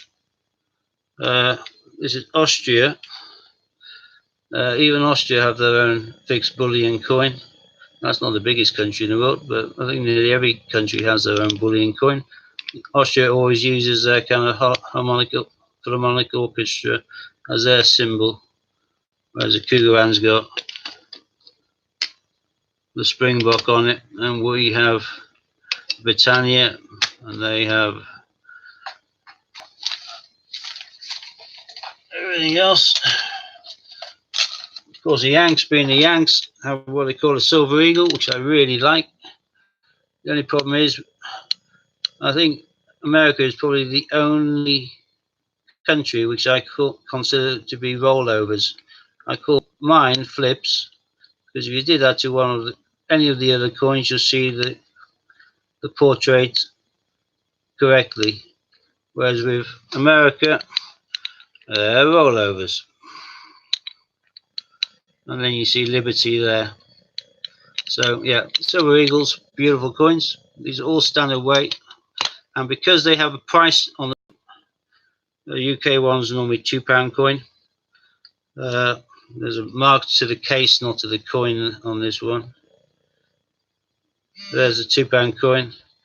Because it's got a price on like that, they're exempt from capital gains tax, which means that if you are going to be giving the taxman a shed load of your money when you pop your clogs on, as opposed to giving it to your nearest and dearest because of the amount of money that you may or may not have. If you have enough, you can put it into silver, and then the coin's going to be passed to your nearest and dearests in no matter how many. If you're very rich, you can give them chunk loads of the things, but the taxman can't touch them, which is why a lot of people invest in silver, as it avoids capital gains tax. Some of the English ones, like there with that Britannia, sometimes they'll do them a little bit more special. Other times they'll stay with the same year. That's 2011. I quite like that Britannia, and as a result of some of these being different to the common one, and that is what I say is common. That is like the common design. If you look at the border, it's a bit like chain there, you can see on the edge. Whereas this is known as the Oriental border, and that's a bit posher. Because it's a little bit posher, you pay a bit more for it. But I do like the Oriental. How can you tell on eBay if they're real or fake? Look at the seller. If the seller's got no feedback, or very little, or he's got lots of negatives, avoid them like the plague. You'll find some of the big bullion dealers deal a lot on eBay, and they're sound as a pound. You can wait when it gets to you. Silver stands out like a sore thumb. It's very hard to fake them. Plus, as soon as I get any of mine, they go onto the scales. They should weigh what they should weigh, and they should all weigh the same as each other. But some of them are pretty beautiful. The silver eagles, like I say, are quite samey. They don't seem to change all that much. Same with the cougar hands.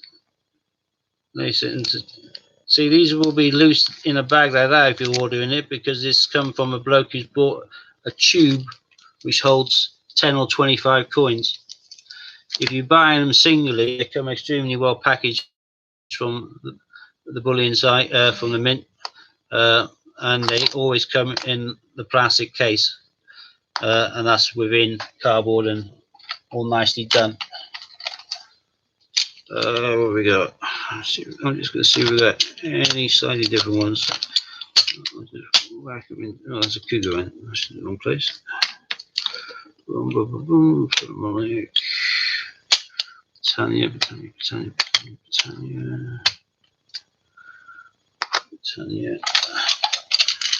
Very nice designs. I'll show them to you, but I think most of these are just Britannias mainly. Oh, there's some more kangaroos, of course. Do you like the kangaroo? We'll use that one. Oh, it's 2019, that's the latest one. One I've been showing earlier was 2018. God, I had no idea I had this many Britannias.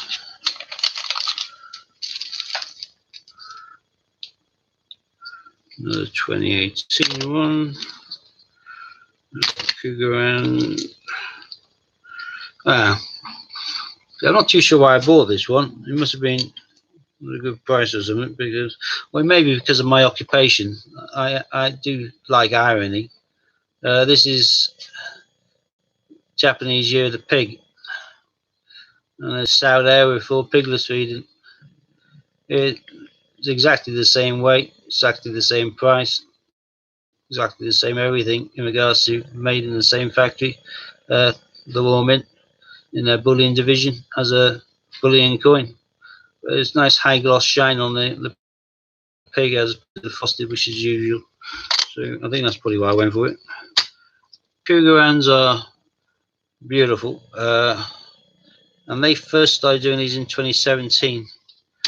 They've always done the gold ones, but they first started doing the silver ones in 2017 to mark an anniversary of making the gold ones. And the 2017, the silver ones became so popular that they now make them every year. But the 2017, if you can get hold of it, is worth more because it's rarer. And if you look above the rump of the deer, you can see a privy mark there, which was used just in 2017. Obviously, the date splashed all over it anyway. But they also came in with their little certificate of authenticities.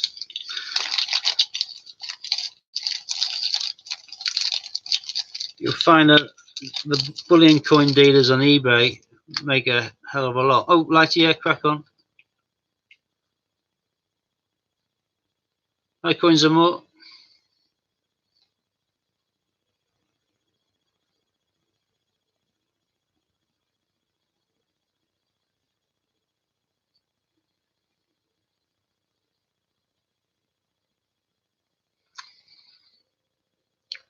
Well, I've been pausing for you to butt in, Lighty, but you're obviously typing a long entry, so until it pops up, I'll keep on talking.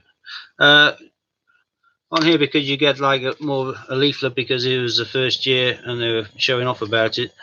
It tells you there the weight, which is the ounce, which is 31.107 grams, but it's a stonking coin.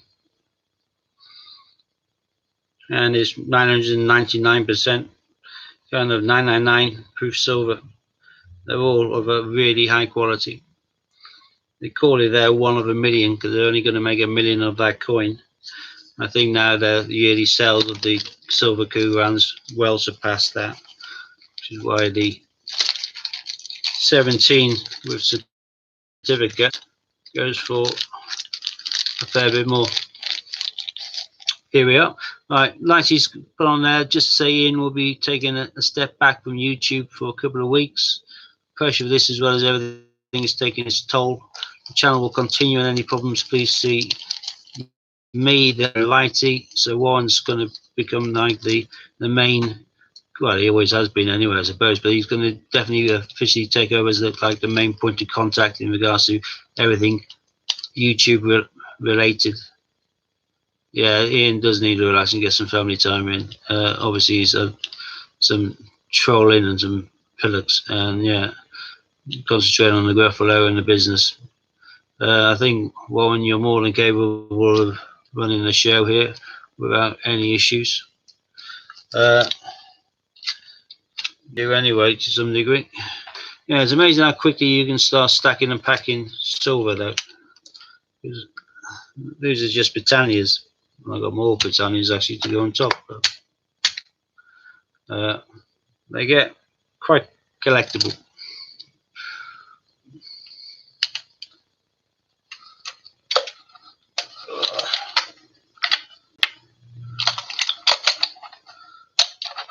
Even though I'm not handling them because they're in cases, I still find them extremely tactile and nicely reassuring with the weight. Oh, I forgot the last one, which I've got to get some cases for these. The last ones are missing off. Right, auctions will continue as well as plenty of new exciting projects. So let's keep the channel growing the way it has been and give Ian something to be proud of. That goes to one and all of us. There's the last coin I'll show you from the silver bullion, and there's a queen on the back, obviously, because this is Canada. Still the Commonwealth, but Canada being Canada, there's no surprise that they use the maple leaf as their emblem. And they produce these coins every year. 999%. Right. No problems with Lighty, everyone's got that. So yeah, Ian's taking a step back from YouTube, so all questions or queries, if there's anything, direct them please directly to Warren. Lighty collects. Coins have been a nightmare. Yeah, 2, right? Yeah, the trolls have been horrible, vindictive little gits.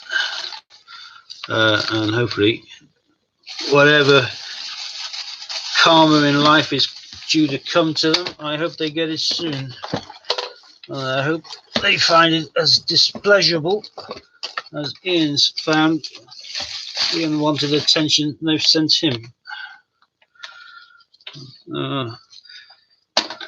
Some horrible people about, and I hope some of these horrible people get what's coming to them. But through official channels, of course.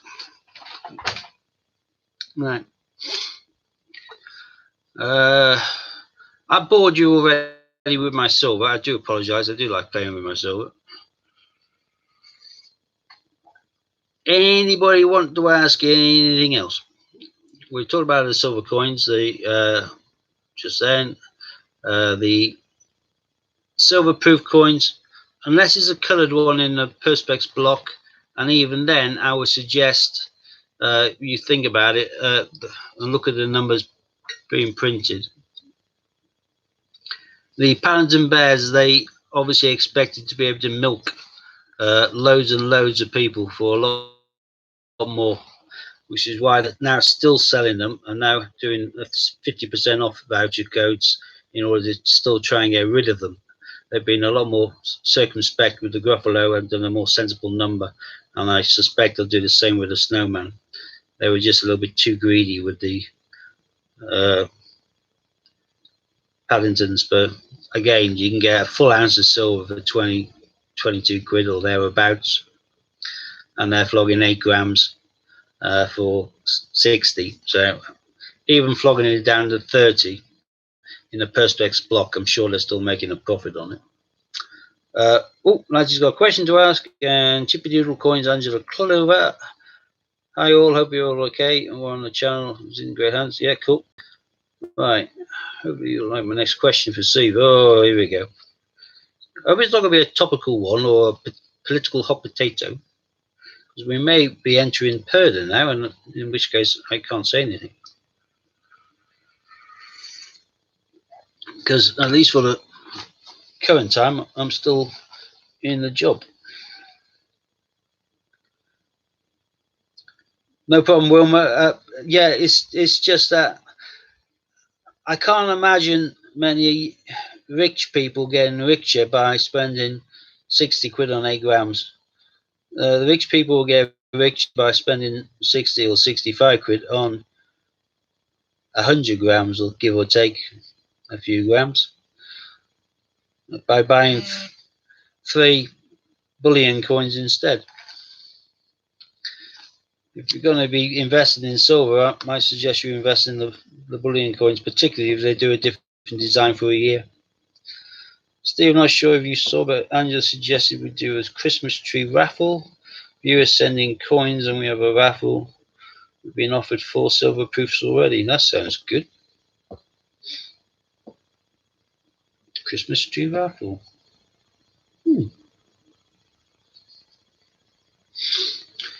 I might nip back onto Pubjoy once I finish my feed then and see whether they're going into the Christmas tree decoration.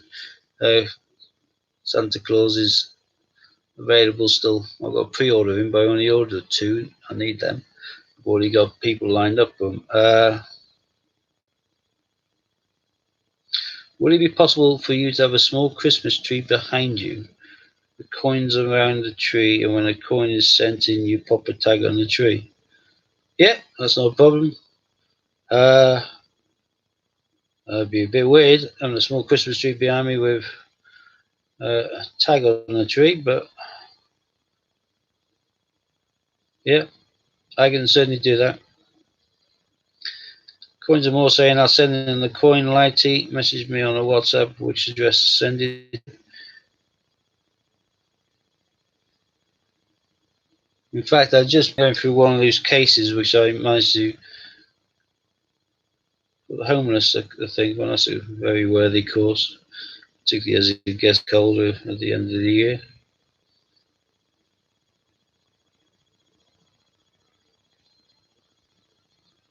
Yeah, I dropped one of my trays and juggled around all of my blooming coins from Gibraltar, Christmas one, so I'll donate a Christmas 50 pence from Gibraltar.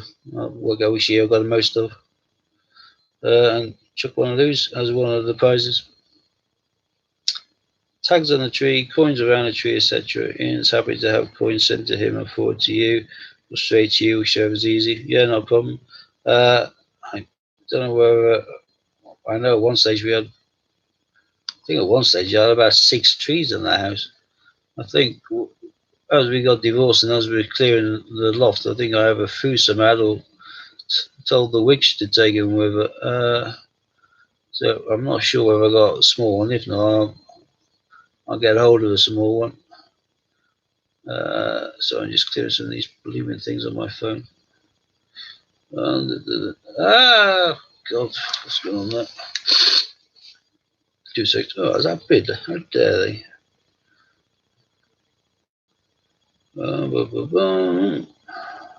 So I know this is rude. I'm going to be as quick as I can. What's that? Good evening. Thanks for the quick payment. Thank you for the quick price. That's brilliant. Forget that. Right. A bus shelter homeless charity in Weymouth. Yeah. Any homeless kind of charity is a good one. I always like the idea of tying the old scarves around lampposts. I always think that's a nice thing. Judith's asking, do they have to be silver proofs or any coin? Tickets for the raffle will be created this week, as well as a Just Giving page. Judith, no any coin at all? Yeah, I'll do a keep a nickel Christmas coin from Gibraltar.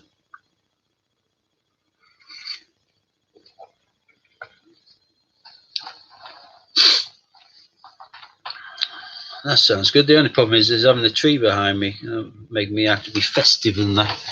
I was just looking at for the pumpkin, but she's moved it. Hello, matey. You right? Yeah? Just give me a little strokey. Yeah? She's a good boy. You eat your dinner? You? You roast chicken? Yeah? She's a good boy. Yes. You wouldn't know why we're on the sleep on the settee. Yeah. Good sleep. soon as I finish here, we'll have a snooze on the settee. Yeah, we'll cuddle in. Good boy. Right, can I just give money as I ain't got many coins? I can't imagine someone's going to say no to that. There we go, just giving page. That's cool. If anyone is looking at giving just money but they aren't a UK taxpayer, they can always send it to me, i.e. to my PayPal me, then I can put it in on their behalf. But when I do it, being a UK taxpayer on the Just Giving page, it jumps it up by 25% as well from the taxman. So if we're going to maximise sales, I'm more than happy for it to go via me, and that way we can boost it by 25%, if applicable. It may not be applicable for anybody, or it may be applicable for one or two of you. But I'm more than happy. That's a great idea, that. I like that.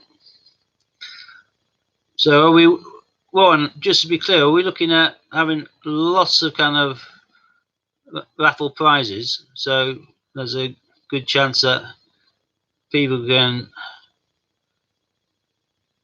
more chance they're going to win a prize as opposed to 100 tickets for one prize. Or are we looking at 100 tickets and then we draw several numbers, and everyone gets that from the amount of prizes which are out?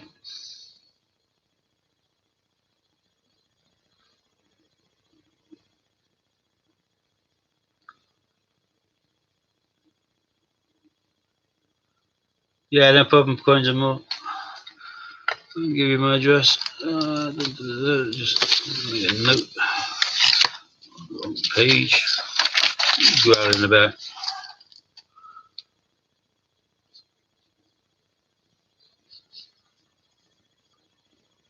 Actually, I have no idea how you do a direct message from here.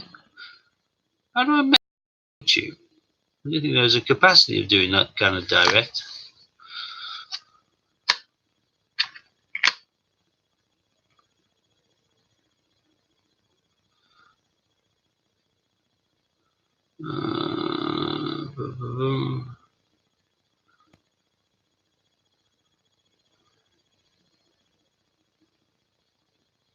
Oh, the WhatsApp thing. Yeah, I forgot about that.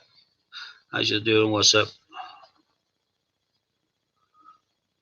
Well, I think my kids always tell me I'm pronouncing it wrong, but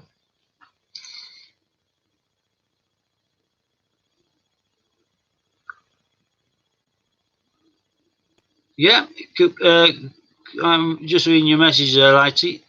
It could be that, but if we get to 100 coins, then we can always do 200 tickets, or it depends on what price we're doing for the tickets as well. But yeah, if we're making money for the charity, and these are being sent in by people who are making donations, mine's just going to be a Christmas 50p, but it's still, someone who doesn't have a Christmas 50p, still a nice item to have. Yeah, 100 coins. No, I'm just saying, yeah, if we do get a lot, then it could be a bit like a Secret Santa for us as well. But at the same time, raising funds for really good cause. So yeah, the more people that win prizes, the better it is. The more happy people will be, and would raise the same amount of dosh. So yeah, sounds good to me.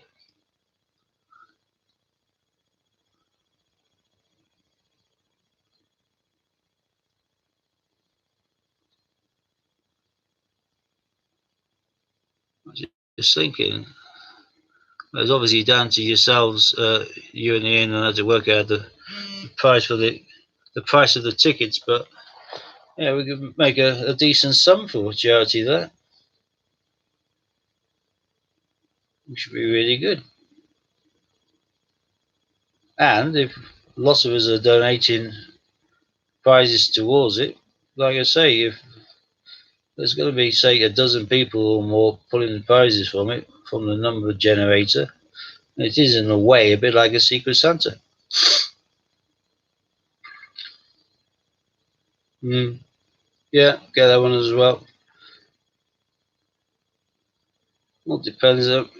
Yeah, I think depending on as the prizes turn up, and as like you say, having a tree behind, making it clear and reminding people all of the time, and the coins arrive and they can be shown to the viewers and get them salivating, then we'll sell more tickets. And if the prizes start to get a silly amount compared to the amount of tickets, then yeah, open up a second with Drew 1 will be doable as well.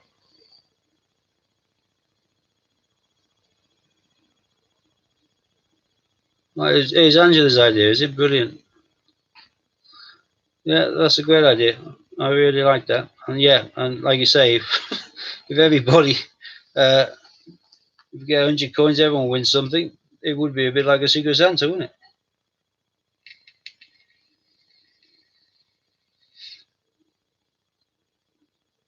Plus, I really think that they should be looking towards the press office sort of side of things as well for some positive publicity.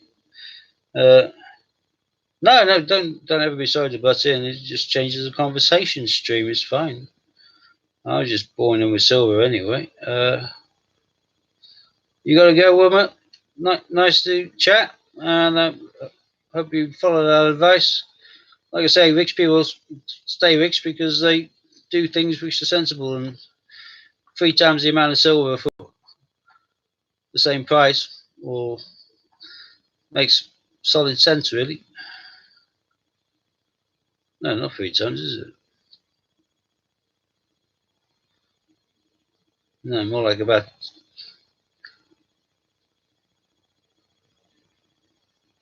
100 grams, thereabouts. 10 times the amount of silver for the same price. So yeah, they're charging an absolute arm and a leg for an 8-gram coin. They've done a bit of coloured printing on it and stuck it in the printing acrylic block, then yeah, that's adding up the price a bit. But Sherlock Holmes, who's just plain silver, nothing special to him at all, and yet he was still £50 plus. Whereas you can get 31 grams of silver from the same factory, just in a different part of the building, for 20 quid. Go figure. It's because they know the coin collectors will want it. And some coin collectors will want it in every format possible. Be it from packaged, be it from circulated, be it silver, or be it silver paid for it. They'd want it in all ways. And as long as there's someone willing to open a wallet or get their credit card out, they're happy to make it. That's why I started buying silver coins too. So I've always got something to remind me that if I want to actually invest in precious metal, there is a lot cheaper way of doing it than buying their coins. So I predominantly now do a maximum of 2. But again, if you look at the 2017 coins, I think every single one of the 2017 coins you can buy probably between 30 and 40 quid on eBay now. And yet everybody who bought these paid 60, whatever the going price was then, maybe 65. I know it's 65 now, but I think it was 60 then. So everyone who bought one of these coins basically lost money. And the 8 grams of silver is worth about 8 quid, if that, maybe less. So it's got no tangible value, which is holding it like the bullion coins. The bullion coins, although they have nice designs on them and they're quite well detailed, they are designed or being bought for stacking and packing the weight in silver. Keep me updated on WhatsApp so I know what we're doing and when, as listening in as I potter around looking for elusive school uniform. Hey, I'm glad I don't have to worry about that. My daughter's now in 6th form. My 2 boys are finished school. It's now much easier. He loves it. I don't have to see her. Although I suppose back in the day I had 1 pair of school shoes in the hallway. Now I have about 6 pairs of shoes. She's really good at taking them off when she comes into the house. very good at taking them upstairs and putting them away where they should be. So I have a hallway full of her shoes. 16-year-old girls in shoes. Don't know what it is about them, but they can't wear the same pair 2 days in a row. They have to wear something else. And sometimes they wear 2 or 3 pairs in the same blooming day. But then again, I'm an old moany bugger, so that's my job.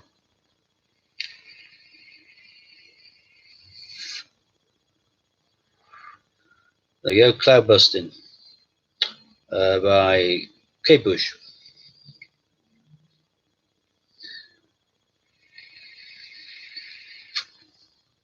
Get off. Hey, you get off of my cloud by Rolling Stones. Unless somebody comes up with a different topic of conversation, I'm just going to mess around with this. Please, she's your last. She may not be your last, Anna. You may have another one. I know I won't.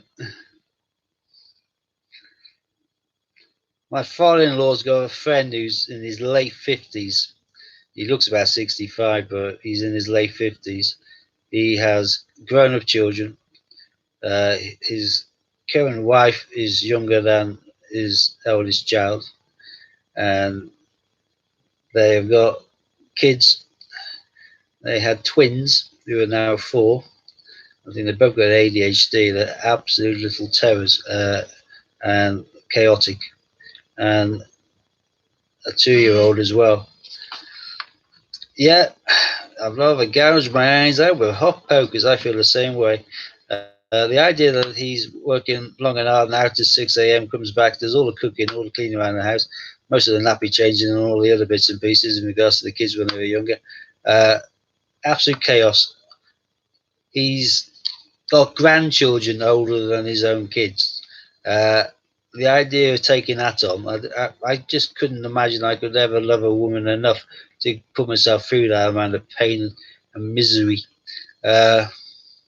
I'm looking forward to being a grandparent in due course. I'm in no rush, but I think I'll be a good grandparent. Hopefully I'll be like my own dad, because my dad was a brilliant granddad. He was a brilliant dad. He was, without a shadow of a doubt, the nicest person I've ever known, and I don't think I'll ever meet anyone nicer than my dad.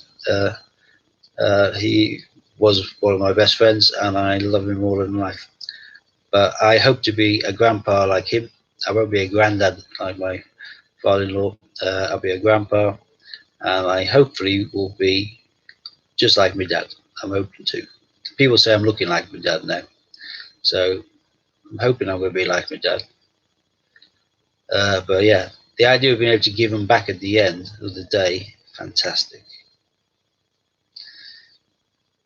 Or be able to just pass them to your son or daughter-in-law or whatever and say, I think they need changing.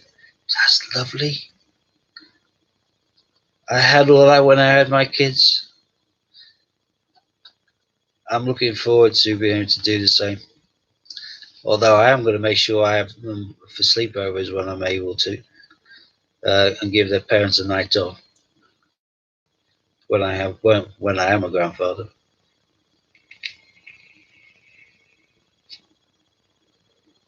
Because I remember neither my parents or my in-laws, I don't think they ever volunteered that until they were quite old.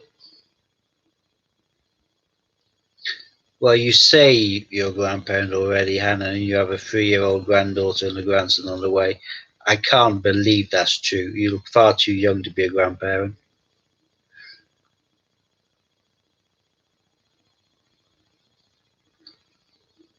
Let me snacking away for some brownie points. Always good. I don't know whether I'll make a lovely grandfather. I'll certainly be an odd one. I'll be trying to get mine into rock music as soon as possible. I don't want to fall into sleep listening to the Blooming Planets or the Four Seasons. I want them falling to sleep listening to Disturbed, the Immortalized album, something like that. Odd is good. Yeah, definitely odd. Although individuality is one of the most important things a person can have. and not being willing to be a kinds of person. My eldest son's 25. Yeah, my eldest son's 22. Yeah, it's scary. Though every time mum goes on about her age, I always say, don't worry about how old you are. You've got to be worried about your kids. Your baby's now in his 50s. My connection is unstable. Please, oh no, it's back again. Yeah, my eldest moved out. I was surprised. I thought he'd be around for much longer. The girl he met very soon going into University of Portsmouth, who they started shacking up with in the first 2 or 3 months of the first year, and then lived in a shared house as basically common law man and wife for the last 2 years. They didn't spend long out of university before they ended up renting a house in Bristol and done the place up, and they're loving it. He's into his gardening. They've got plants. That's his cooking, cocktail making. Yeah, I've only got one that's flown the coop, which is brilliant. There's 2 more to go.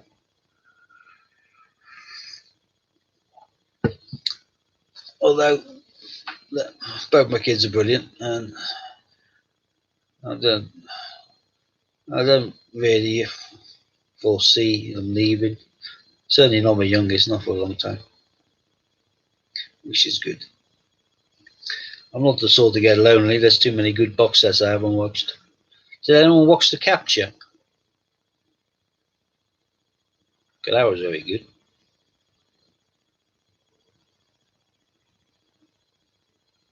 Only 12 of us on here. Diehards on a Sunday night. Did anyone watch The Capture?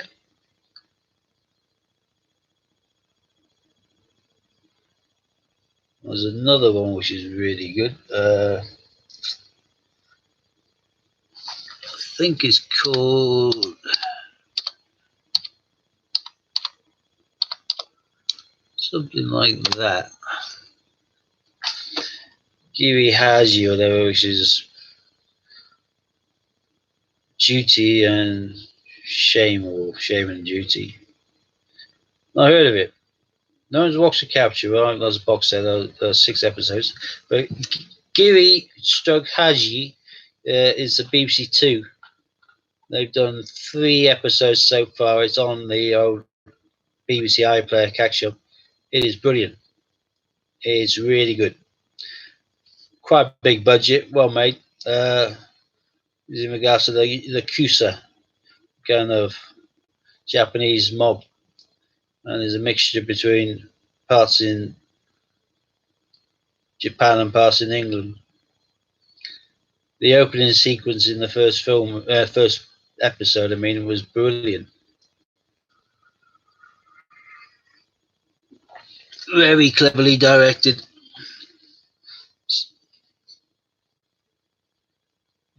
Yeah, Capture's worth watching, and this Giri Haji is certainly worth watching as well. I love the opening sequence. You got a bloke there, Yakuza boss, and he's having his noodles in a Chinese restaurant, and on the table in front of him is a picture of a bloke with a sword sticking out of his back who's just been murdered, and obviously has a hit for him. And as he's finishing his noodles, machine gun fire just opens up, and he's hit all over the place. And dead as a doornail. And you think, oh, that's a good hit. And then camera pans back, and you realise that they didn't know where he was in the restaurant. So they obviously lined up outside with machine guns and just took out the entire restaurant. And you've got corpses everywhere in the restaurant, and you've got some injured weight trying to crawl away. But yeah, total and utter carnage to take out one person. It's quite gripping. I watched all 3 that was available on iPlayer in one sitting. There's no way I would have been able to just decide, I'll watch the second one tomorrow. That was a must watch. It was brilliant. But The Capture is similar, and that's probably on some form of player. I think that was ITV though, so that might be on ITV.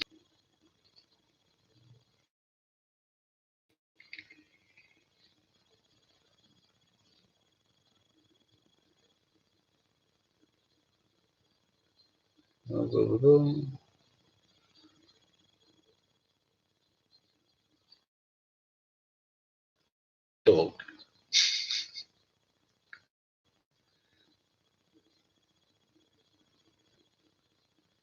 Can't play music. I can't juggle. Oh no, I can do a trick for you. All right, this is something for you all to do if you'll be so kind. You don't need to type anything. Just need to mentally carry out this task. Think of a number between 1 and 9. Between 1 and 9, so 2 to 9. If you've got a number, times that number by 9.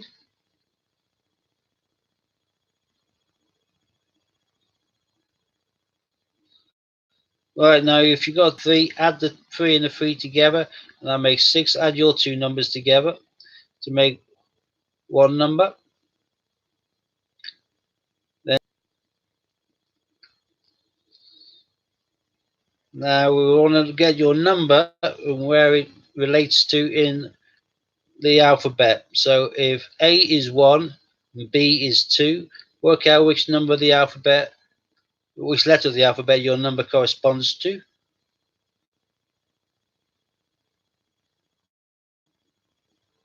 Are we all there yet? Hopefully we are. Right, think of a country beginning with that letter. Think of the second letter of that country. Think of an animal beginning with that letter. Think of the color of the animal. Have I buffered in the middle? Oh, that's not fair. All right, we'll start in fast speed then, because you've got some of it, but you missed the other bit. Think of a number between 2 and 9. Times that number by 9.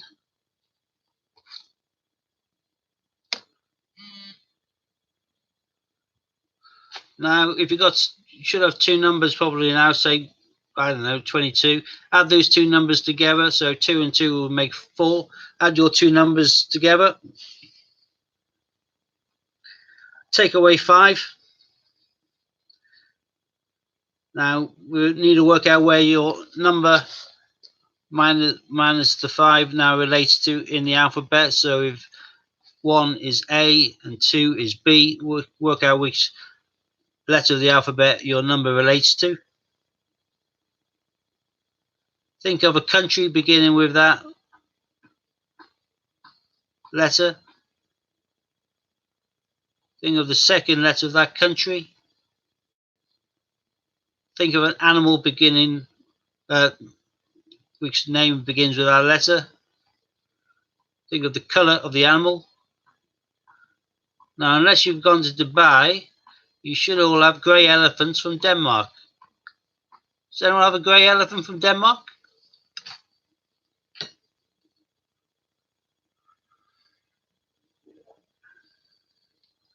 No one's typing quickly. Yay! That's a winner. Well done, Judith.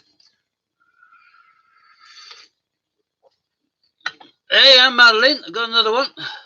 Lots of grey elephants from Denmark. And Angela, by the looks of it. Lorna, what do you do? Dubai?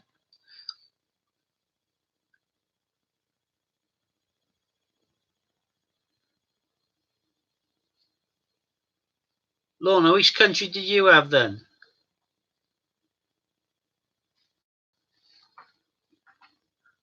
That's cheaty. It's quite easy. 2 and 9 times by 9. Every time you add those numbers together, they'll always make Mexico. I don't know how you managed to do that, Lorna. Yeah, between 2 and 9 times 9, add those two numbers together, then we'll always make 9. Take away 5, always 4, obviously. most people will immediately jump to Denmark. Some do Dubai. My dad was the only person I've ever known who did Deutschland. What an imbecile. He still had a grey elephant, but he wasn't from Denmark.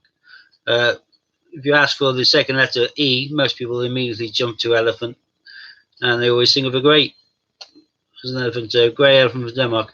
I used to have about 20 or 30 like that.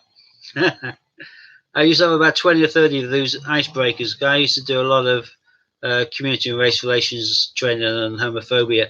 So if I'm doing something relatively deep and meaningful, and it's some of it can be quite kind of distressing, I need to then snap them out of it to move on to another subject, another topic. So I used to do weird and wonderful icebreakers, like a bit like that, just to actually get people thinking and losing the train of thought that they may be dwelling in, so we can move on to the next topic. So I had a big list of them, which I memorized most of them. I've always liked my grey elephants from Denmark, though. It's always been one of my favourites because it's relatively simple. Unless nowadays with Dubai, and like I say, the one person in the world, I'll use the German spelling for the German country. So rather than say Germany begins with a G, he said Deutschland. So that's typical my dad, though. But I'm glad most of you got grey elephant from Denmark. Breaks the ice, doesn't it? Changes things. You probably have no idea what we were talking about before and now, because I've just broken your train of thought. That's what it's all about. So, although you said very clever, Julie, if it wasn't, it was like a street hustle trick. Very simple. Oh, you had the grey elephant. Hey. Oh, yeah, because you're the E for Mexico. That's cool. I never even looked at the second letters. Oh, that's brilliant. Well, at least you got a grey elephant there, Lorna. That's good. I just went round and saw my nieces earlier on today. They're down with mum. They both got hamsters. One, which is a typical hamster colour, same sort of colours as we can see next to Lorna's name on the left, kind of like the orange and white tabby sort of thing. But I couldn't touch that one because it bites. I went, what do you mean it bites? It bites anybody who goes near it. I thought, well, that's a nice hamster to play with then. The other one was like, I thought dark brown, or more like black, but that one didn't bite, but seems to be permanently hibernating. I would have to as a sociopath, because it comes out, fills his cheeks, and goes straight back into his belly again. And supposedly he's always in his house, and never uses a wheel. He's going to probably get fat quite quickly because he doesn't do any exercise. Comes out of his house, gets food, goes back in, stays put. So yeah, it's one's antisocial, the other one is quite mobile and active. He just bites everyone. Yeah, mine bites my doctor.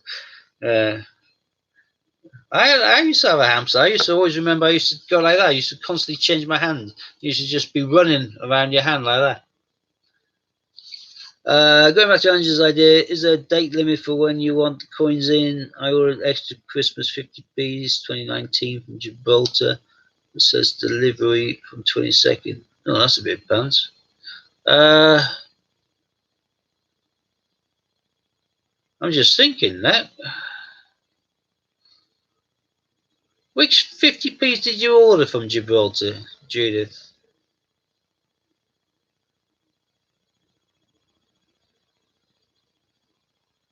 Because I've ordered the Christmas decoration and I've ordered the. Yeah, I gather that. But have you managed to order Cupernickel? Just the plain ones? Or have you gone for the coloured one on the card or the Cupernickel on the Christmas tree decoration?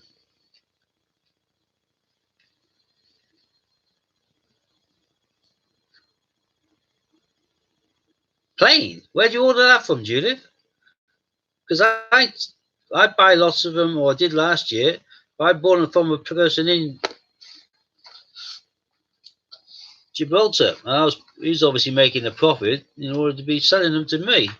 I didn't know I could buy them direct. Just bought the stamps. Hey, I should have thought of that on the basis of where I get My one's for the Isle of Man stamps and post office. Oh, brilliant. Oh, that's cool. How much are they a pop, if you don't mind me asking?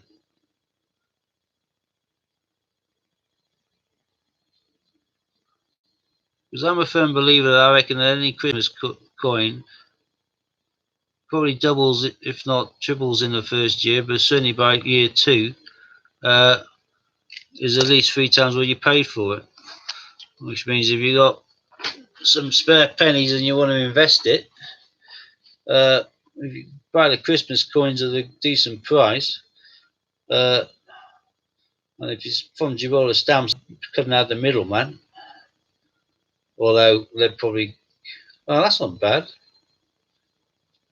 Yeah, I think I was paying close to that from where I was getting mine from last time, but I got hammered once by the, who did I get mine from? Maybe it is Gibraltar stamps.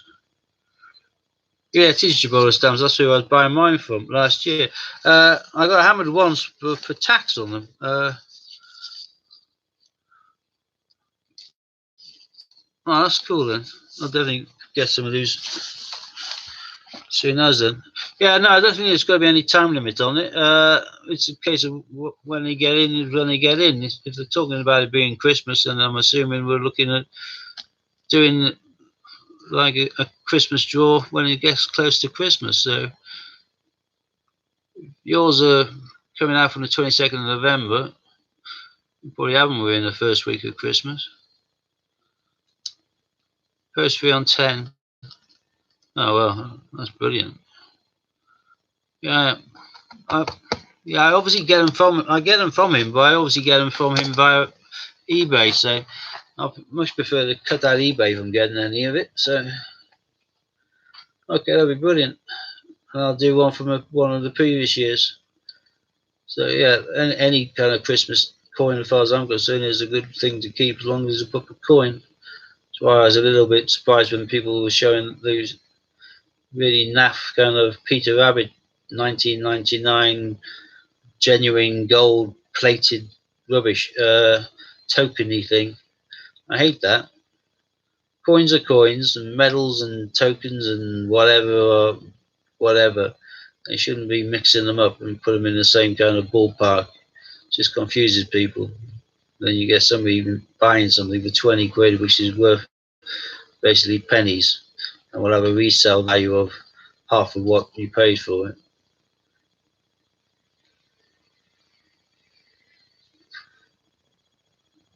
Yeah, that sounds perfect, Angela. Yeah, middle of December is when you want to do it, just like you would normally do a Secret Santa at work before you kind of break off and things like that. So yeah, I'll give other people time to send things through as well. And the more that we get sent through, the more prizes will be given out, which the more likelihood if when you're buying tickets that you may get something, and as it's going to be randomized by donations as opposed to something solid, then even more interesting. A lot more variety and diversity there. I think that's a brilliant idea, Angela. Congratulations for that one. That's a stonker.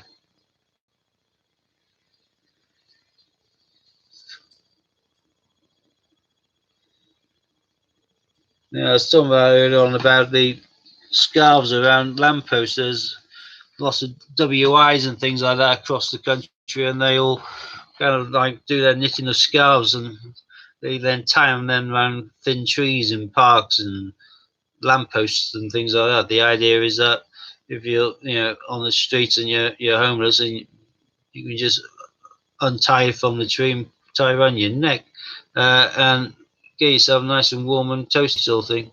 Some people used to. I've seen many in the past where there's scarves, but there's also like hooked over gloves as well.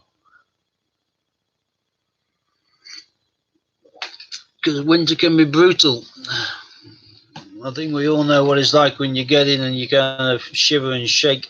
You're happy to get your coat off and get toasted by the radiator or whatever. The idea of actually remaining out there and then getting wet as well and cold and never shaking it, horrible. Not nice at all. So yeah, I think that's a cracking cause and a great idea.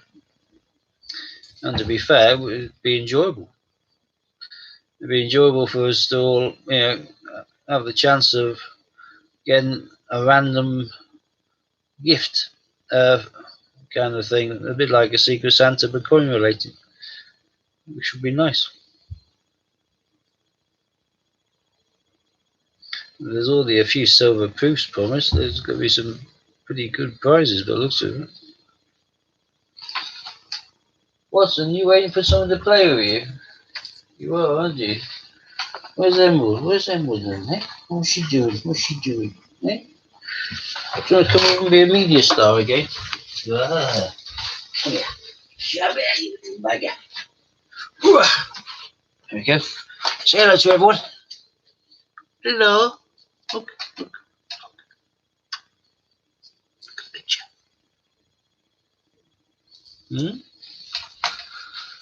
Who's a good boy? Hey? There we go.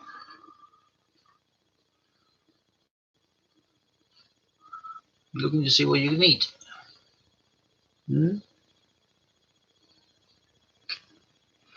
Shall we bring your box of treats here? You're on a Casper, but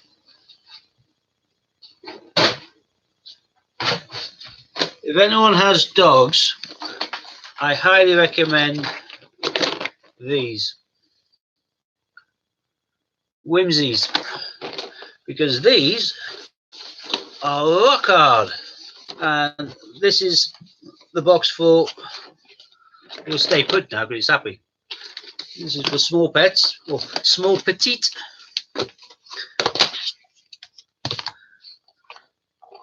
But we have little toothbrushes, Peter Pan theme. We have the crocodile, the normal thin sticks, but they're rock solid. There's your toothbrush. You can clean your teeth with that. Shall I put it on?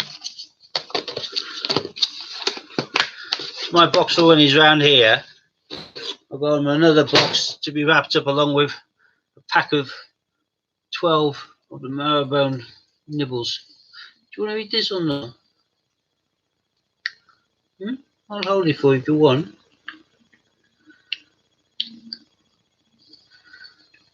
Too nibbly? Do you want to run off with it? Yeah? Alright, let's put you down. Dremel, she locked you out. You locked him out, you cruel bugger.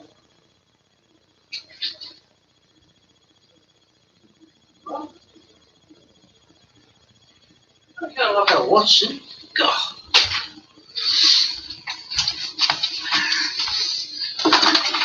There we go. Sorry about that. My cinema jumbo with my coin. I buy too much stuff for my treat. I spoil him rotten. I don't have my own dog right now. So he's my foster dog. He's my nephew. I love you. You'd be brilliant. Gotta go for it. Here's a little beauty. Screen buffers when I make a sudden move. Yeah, it probably does. There you go. And again. I have no idea. To be fair, it's very seldom I ever make any sudden moves. Well, you have to know, mate. I just gave you one. What do you do with a toothbrush? You can't swap it over then. Natural daily dental treats. Alligator toothbrush and stick. 19 alligators, 19 toothbrushes, and 18 sticks. I gave it to you. You got it. Can't change your mind. What do you want? A crocodile now? Go eat a toothbrush. Go on. It's a nutter. Don't do what? Oh, lean forward. Yeah, I know, scary stuff. I would have got some thought. And I keep losing the stream. I do apologise. I don't know whether my daughter next door is watching something she shouldn't on a computer or a phone. It looks less broadband there is, so I can't quite understand that. I think I may have to look about considering moving my actual box and then getting an Ethernet into the back of the computer. But it's normally fine, but streaming seems to take a lot of effort out of it. I'm not too sure why, but it soaks a lot in regards to that.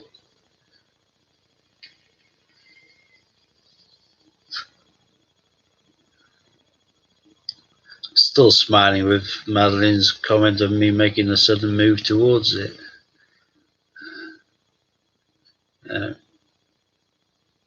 Oh, sorry, I didn't realise that.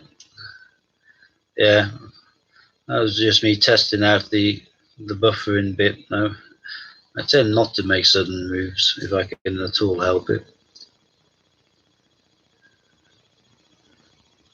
Hannah needs to keep coming out then back in.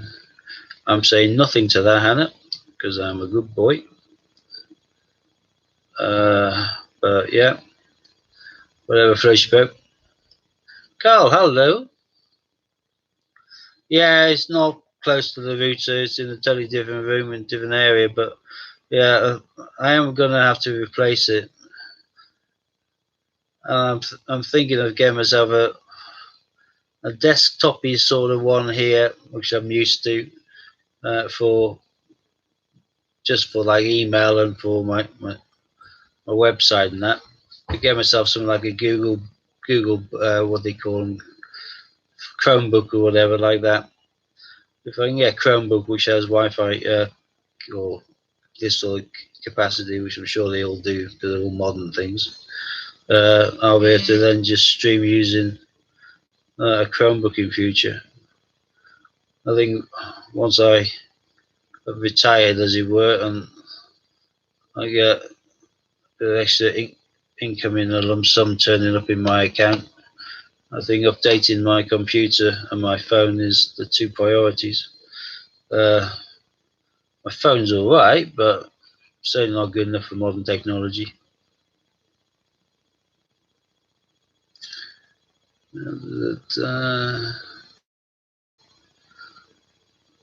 Ron, are you saying you've got what an Ethernet and is rubbish, or?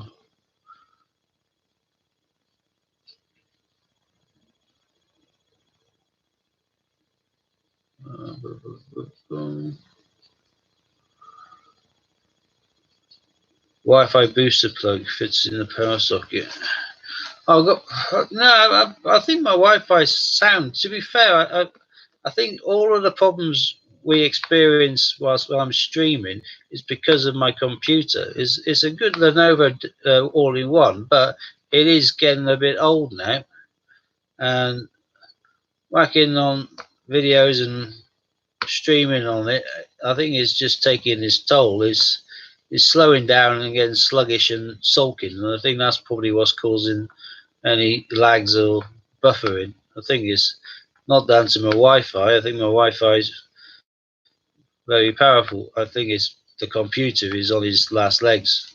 And I think I think it wants me to start thinking about hymns and organising a wake.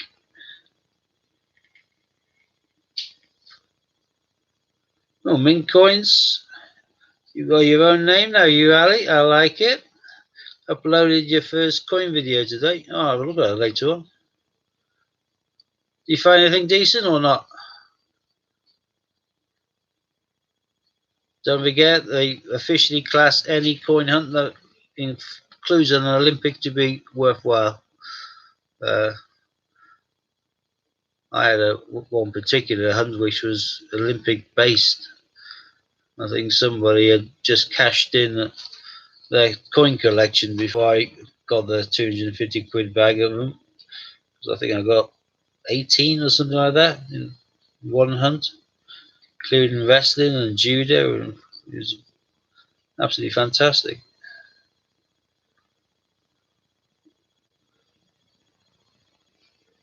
Well, I'm determined now. I'm never going to bother doing ever again a tempe, even just going for 10 quid's worth. I can't be bothered.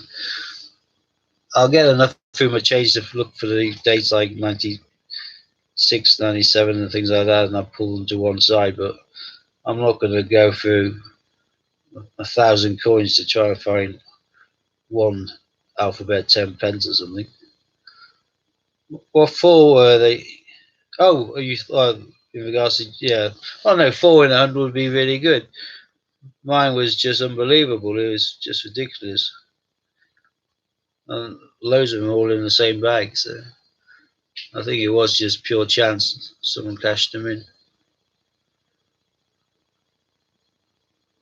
I found a football on one hunt, which was quite nice. Particularly at the time because I know Jumble had been looking for one for several weeks, and I already had about 120 quid's worth of coins. And one of the first coins I produced from it was the football, which was brilliant.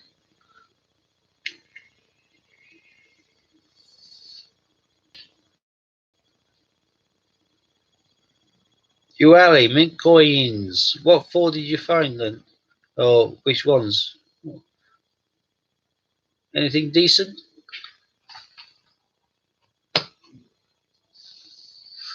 Nah.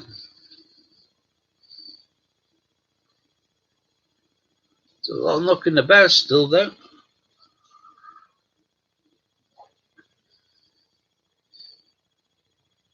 I'm trying to work out what I'm going to do next week hunt wise. I think I'm going to do 50p's again. If I can get 500 I will, but I'm pretty sure I should be able to get 250. I'm just waiting for Mike to set up an account with Metro Bank because they seem to be indicating, oh hang on, 2 boxing, athletics and Bokia. No, that's very respectable. Opening a Metro account, which I'm going to use like a business account on my website. I'll put that as the kind of recipients for any payments, and I'll use that because they have that magic change machine. You just tip it all in, and it just gives you a little slip of paper. Go to the counter, and they'll just pass you in cash. You don't even have to be a member. I think Lloyd's are looking to buy them. Well, these cash machine things. If so, that'd be brilliant. Bank's closed till the 21st. Wow. Best coins: EU Stars, Paddingtons. Oh, 2017 Shield, that's good. Until the Lake Britannia. That's all right. Yeah, it's always a way though. I'm loath to open bags unless I'm filming it now, because if I find it off camera, I feel alright for it. Metrobank, yeah. Those magic cash machine things are absolutely fantastic, and they don't take any commission. And Metro are quite keen to let you know that you don't have to be a member of the bank to use it. Anyone's welcome. They're really polite. They've got quite a good standardized kind of setting. Metros, they're growing all over the country, Hannah. You'll have one pretty damn soon of your way. But they're like a corporate kind of appearance, and they have like a big open space with like marble floor and colonnades, big counters, big magic kind of change machine in one corner, and loads of them little tables around the side for sort out your accounts and opening accounts and everything else. They are very proud to be dog friendly, and they have water bowls in there for dogs, and they have treats all free. So they want their customers to come in with their dogs, and you walking with a dog into most banks, and they tell you to get out straight away. Whereas Metro will make sure your dogs can be shown directly to the water bowl, and they're passing dog treats. Yeah, can't go wrong. My sort of bank. So are you and Hannah ready for the eBay hour hunt? Yeah. They did ask me to do Tuesday, but I only found out today. My eldest didn't bother to tell me, but he's invited his grandparents around, all three of them, and him and his partner, and my youngest lad's partner, and he's going to cook for us all here. Hadn't bothered to mention it to me. I'm just the person who owns the house he's going to be cooking in. I'm the one who's going to have to be tidying it, hoovering it, getting the table ready. Yeah, I found out this morning from my in-laws because they're having their kitchen redecorated. So Tuesday, I'm totally knacked. So I got the other slot, so I'm doing tomorrow night directly after the live stream. I've got an hour on eBay between 5 and 6, I think it is, or 6 and 7. I can't even remember now. 5 and 6. So what I'm going to do is, as soon as I log off, it won't be 5 and 6. It'll be more like 6:15, 5:15 to 6:15, because I have to shut down the live stream and stuff first. But then I'll have a fly. I'm going to keep my powder dry. I'm not going to give Hannah any hints, but I'm quietly confident I should be able to find something. I'm quite good at scanning my way through eBay. The only problem is what's available there and what am I looking for. It's got to be coin related. Do I go totally out of the park and do something weird and wonderful? Do I play safe and go for UK 50p's or £2? Or do I go for something bizarre and wacky, which may just pip people at the post? I'm not sure. I think I'm going to have a little fish around tomorrow morning though and see what auctions are finishing between 5 and 6 and potentially stick some in my watch list. It's a time slot allocated in the auction availability. Yeah, exactly. I have no idea what's going to be finishing then, probably a lot.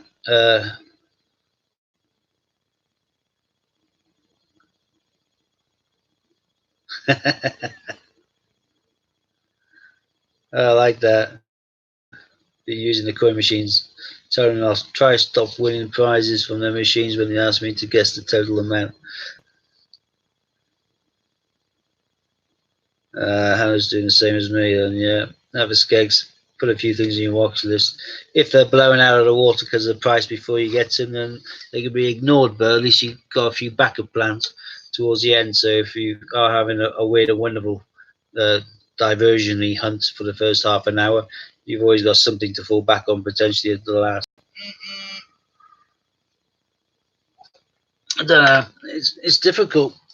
Today I'm really gutted. I got distracted by one of my bosses who came around for a cup of tea and saw me, and he left 8 minutes after the end of the auction. Hello, Disney. And that auction, like I say, was 29.50p's. Peter Rabbits advertised that, but there was 3 Flopsy Rabbits in there and 2 Peter Rabbit with the carrots, and he went for the opening bid of 20 quid. Lose 5 coins, the 3 Flopsies and the 2 Peter Rabbit 18s are worth more than the 20 quid. I could flog them for more than the 20 quid, which means that the other 25 coins, I could have just turned that back in, straight back into cash if I wanted to, £2.50, £12.50, which would have meant I'd have paid a pittance for the 5 nice coins. I'm gutted. Sod's law. If it wasn't for him, I would have been definitely got there. Although he may have gone too high, who knows. There's Hannah saying, my little buddy princess. I think Disney's everybody's little buddy. I know you do the school run, so you aren't as kind of old as the name would indicate, but you still feel a bit like a daughter to me. I'm not even the godfather Ian. Always nice to see people in the feed that we know. It'd be nice to meet not everybody, but meet a lot of you when it's January. I think that's going to be a good trip, particularly watching Lighty wandering around in a wig and a mini skirt. That would be entertaining. Sorry, more like a.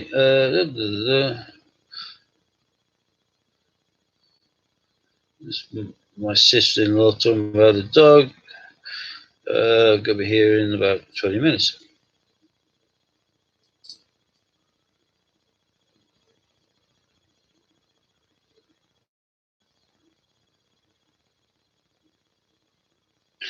Two seconds. I'm just gonna do this.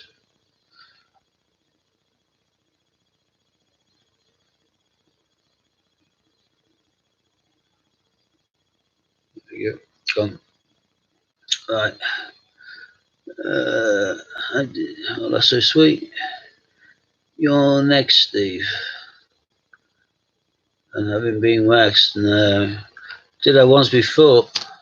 One of the things I spent 10 years dealing with race, religion, and homophobia, and they did I think Panorama. I think it was Panorama. Someone did a documentary on me called "Painting the Town Pink" in regards to my liaison with the gay community in Bristol and the surrounding areas, costumes and cruising and all that sort of stuff. But for one Mardi Gras kind of charity fundraiser, I agreed to have what is known as black sack and crack waxed. That was a wowzer, and I'm definitely not going to get dressed to look worse than Les Dawson. So one will probably look quite sweet. I think Matt looked fantastic as Martha. That was brilliant, but it ain't going to be me.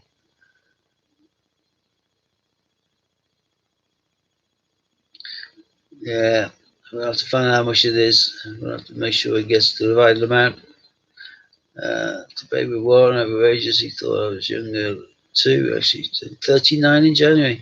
Oh, you're only 38. You're still like a kid then. Look at that.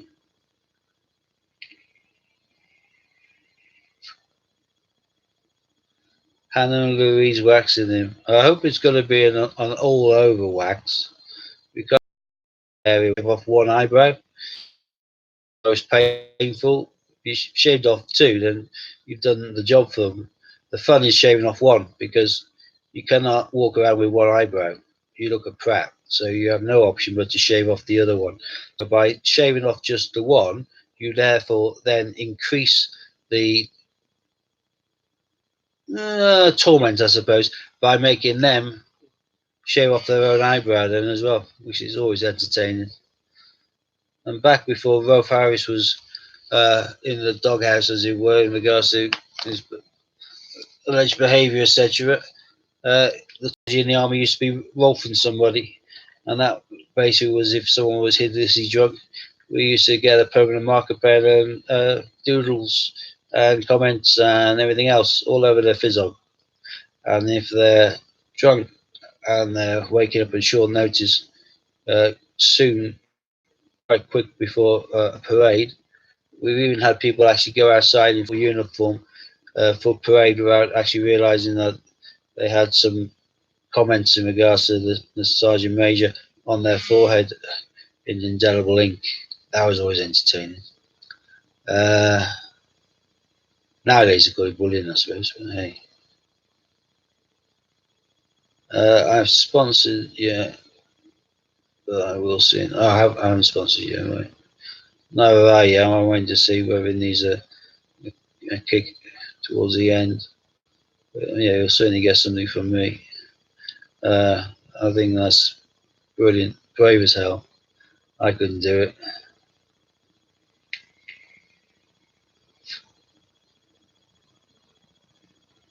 Well, I suppose I've got a nice pair of legs. Yeah.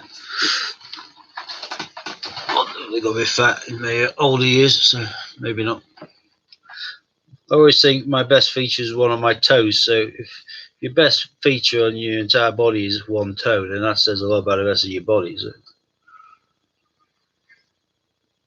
But to be fair, it's a very beautiful toe.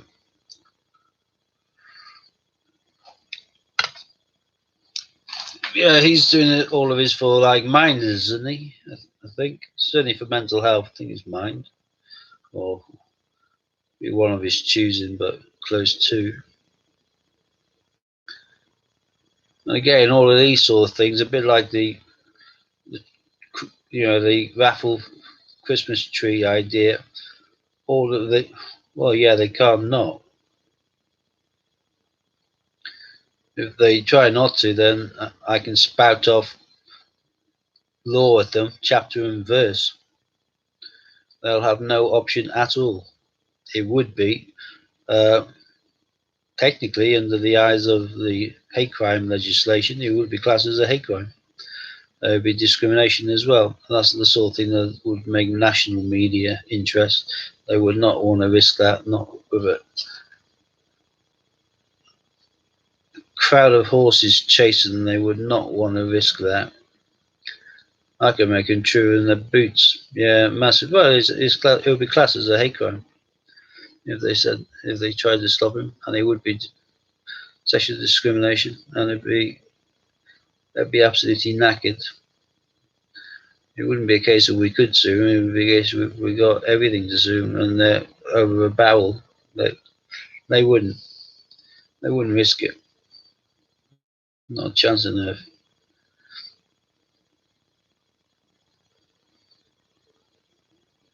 But yeah, it would be class. Yeah, I think something like that. The fact that he's got the balls to do it, and it's for a good cause, and it's fundraising for charities, a bit like the Christmas tree raffle as well for the homeless and all that sort of stuff. All of these things are massive PR publicity things that should be getting listed or recorded. Even if we aren't using them now, we should be making a note of them so we can bring it out of the woodwork in the future, because this is all stuff that has come from this community, and this is all stuff that we're putting back and giving to society. So this is all bonus points and brownie points, as it were. It's all well and good to say, oh, we did it at some stage, I remember a while back, but actually being able to give them dates and figures and totals makes it more plausible and makes it into a proper story in due course. So I think the way that this community thing is kind of been growing, if it continues in that line, and we do pick up some decent interest from the media in due course in regards to something like the Gruffalos or when Frankenstein gets released, it won't be long until there's several people looking to get interviews from Ian, and that's when we should be then bringing out the story of the extended family that we are and the stuff that we've done. And, we've given a lot. I'm not sure. Does anyone know? Have we been told the totals from the coin-a-thon? What we managed to kind of raise? If we have, I missed that entry. Don't know. I'm scatty, but I'm sure I remembered if we've been given like a result sort of thing in regards to how much we managed to raise for the cause.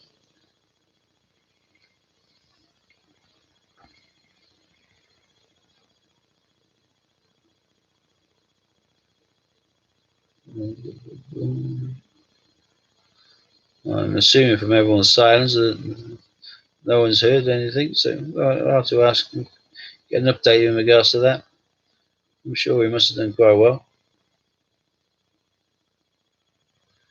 Every penny counts in some of these circumstances. I'm sure we raised well over a ton. Yeah. I'll have to find out. I'll have to ask Ian, because obviously Ian will give in his percentages of some of the cash auctions as well. So we'll have to, when it's worked out, we'll need to find out. Good to have that all, like I say, dated and noted as well for future publicity. Because it's really good public relations.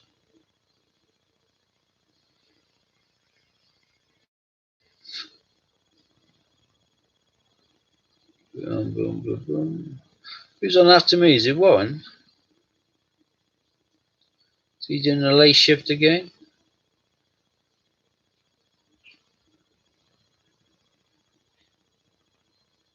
Oh, Oh yeah. I was just saying, who's on after me? Is it you, Warren? Are you doing the 9 till 12? Yeah, okay. And Warren, I don't know. We're asking. I don't know whether you've heard. Have we been given like a total the amount that got raised on that coin-a-thon, or is it too early to get the figures yet?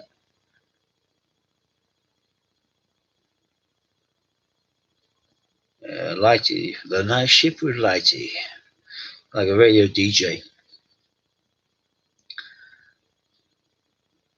I'll be watching my recording of the Antiques Roadshow. I'm an old fart. I like. Oh, that's distasteful, Judith. Strictly. Ooh, no. There's various levels that I would quite happily sink to, but watching Strictly Come Dancing is not one of them.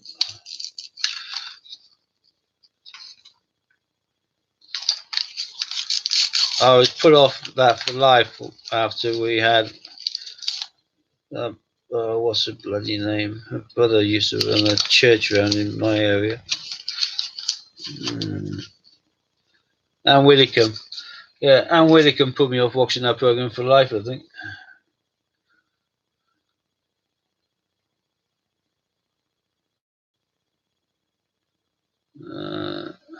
We'll get a figure. Yeah, no, yeah.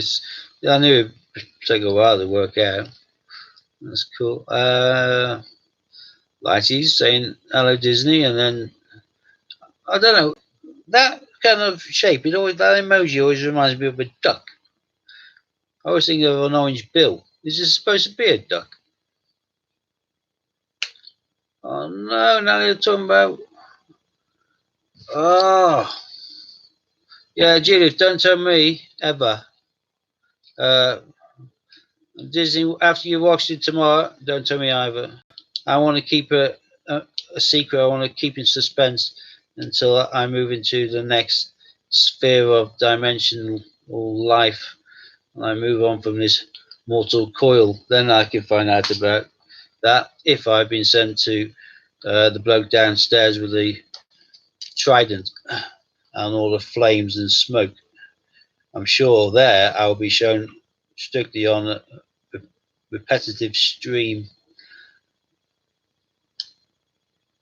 However, should I have been a good boy and I go upstairs where the angels are playing on their harps and things, I'll no doubt be able to catch them on my Antiques Roadshow, which is far better.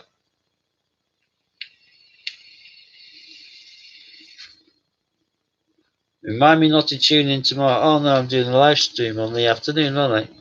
Don't tell me anything, Disney, alright?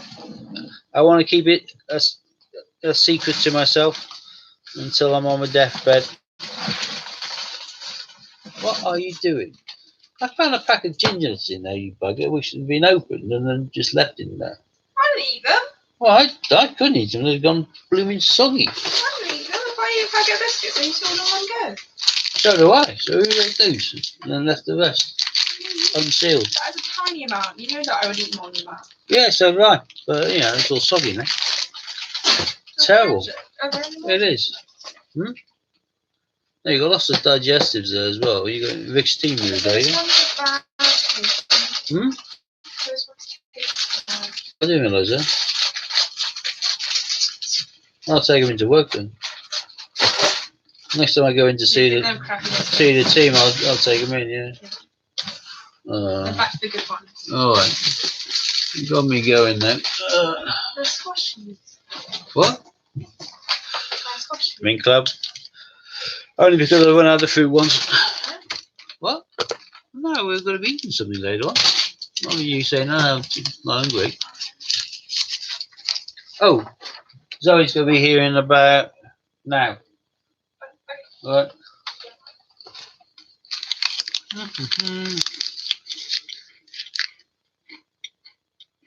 Yep, just warm. Nice flames.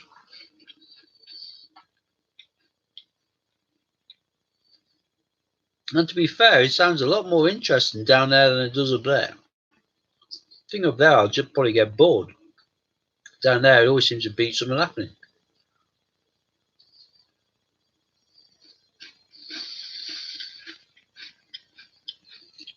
Hmm.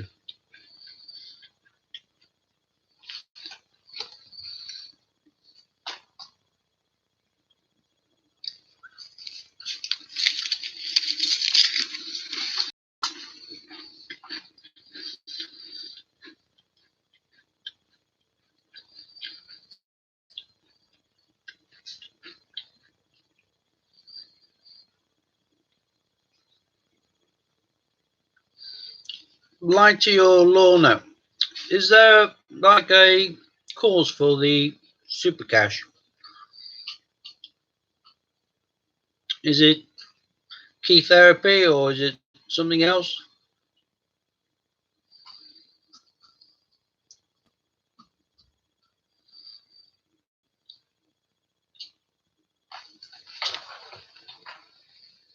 Oh, you're eating the toothbrush now, eh?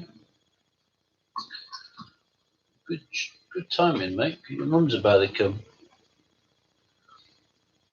Oh, bless him. He's a good boy. Yes.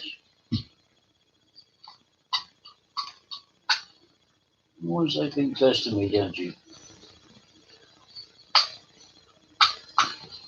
Pick out the alpha. Yeah, the toothbrush is an absolute git to eat, mate. It's rock solid. Yeah, like I say, these whimsies, rock solid. They last forever. UK coin hand. We'll be getting the Christmas 50p and will be cheaper than raw mint. Go figure that one.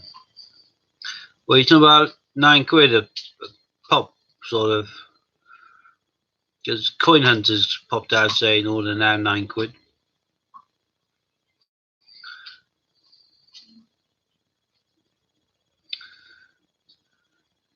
I remember I got Coin Hunter came out with a really silly thing, which was like £2.75 for a Gruffalo and mouse. Oh, great. May have a child.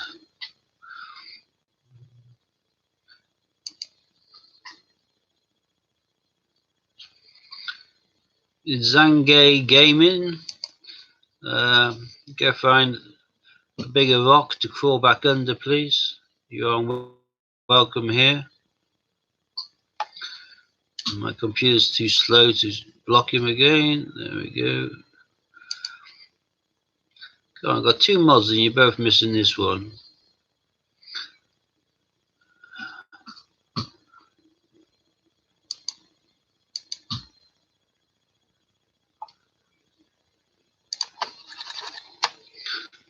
Why you not got it? Oh, retracted.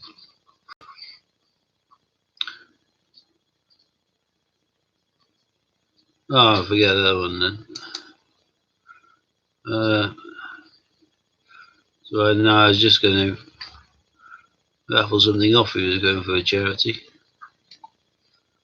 Has the Zangi Gaming been blocked by one of you?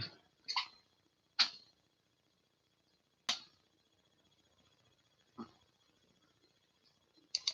the hell's happened there?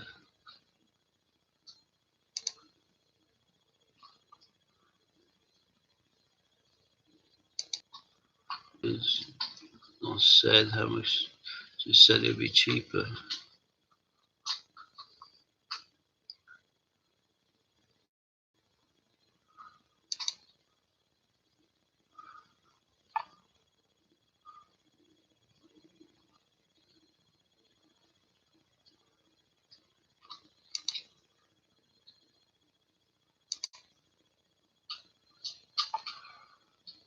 Right. So I was just doing some modding on myself there. Child on that. Do fair share, right?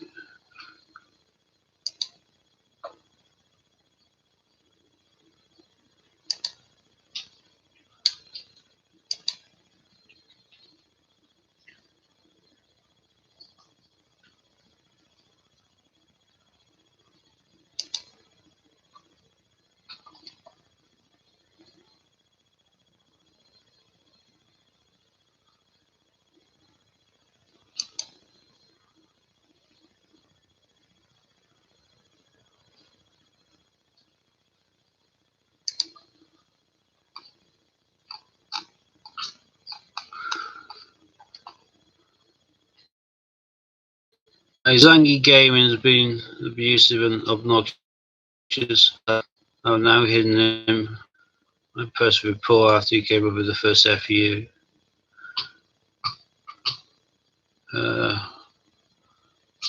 Not nice to be trolled. I wasn't expecting to find a troll on a Sunday night. Particularly, yeah, he should be over there watching Auntie's Pro Show. No, this is disgraceful.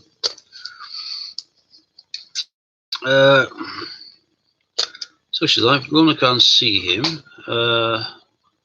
Lighty can't see him at all. I've hidden him now. Yeah, Zanagi Gaming. Last message was indicating, I think you know it. I think he's obviously been from the same prat that was doing it recently. When he kept on changing his name, saying you can't stop him. Oh, there's his mum. Thank you.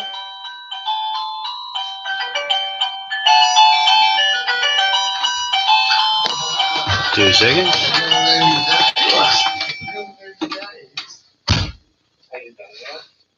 Good boy.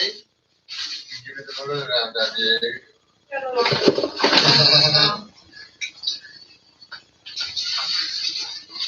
Alright, geezer. I'm not currently on camera, so just warning.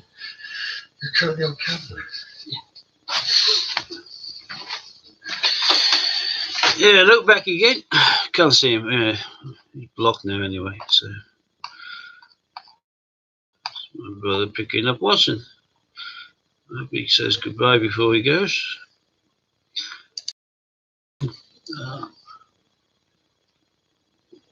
Give me 2 seconds. I should just go say hello and say goodbye at the same time.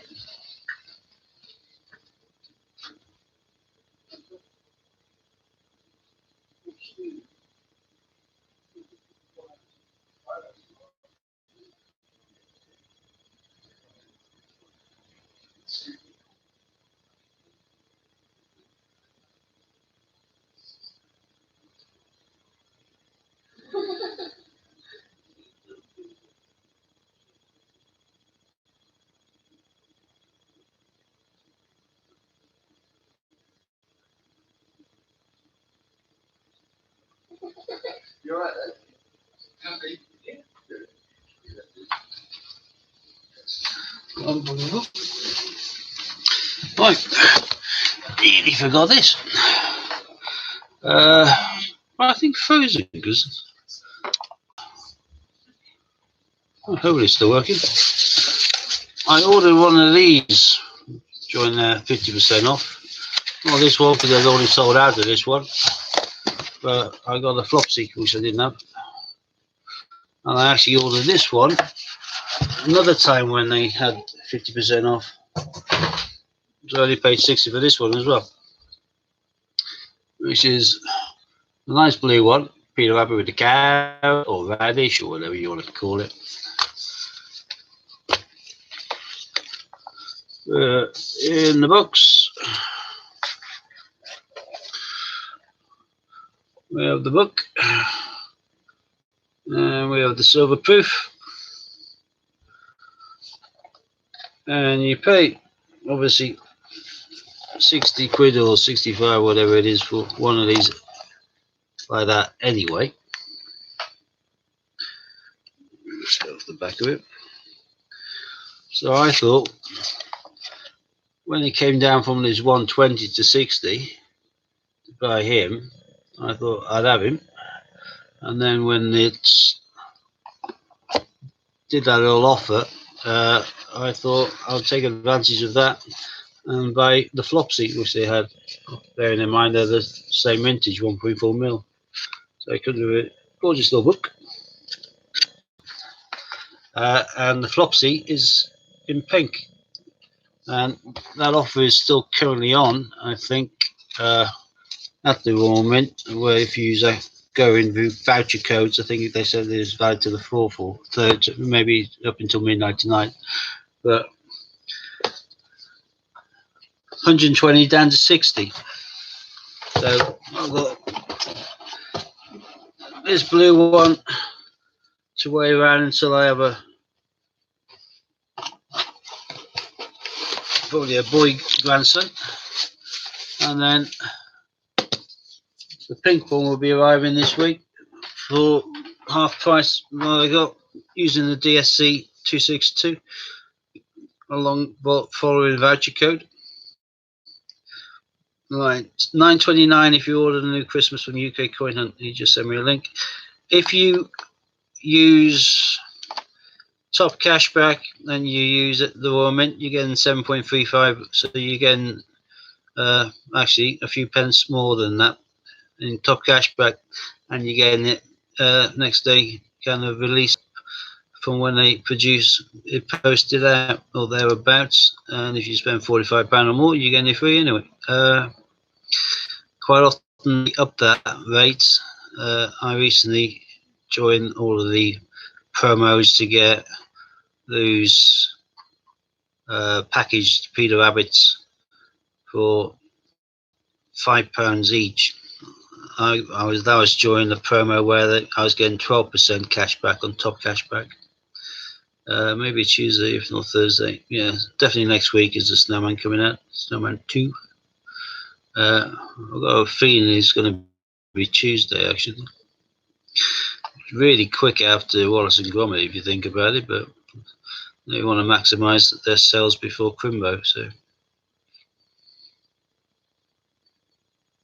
I think I've got more going well. The person I was speaking to on the phone this week, I think he's gave me 20 of the snowmen for around £6 or £7. And if that comes out to fruition, that would be a nice bonus. That's another person who's able to get them from Holland. So hopefully that might work out.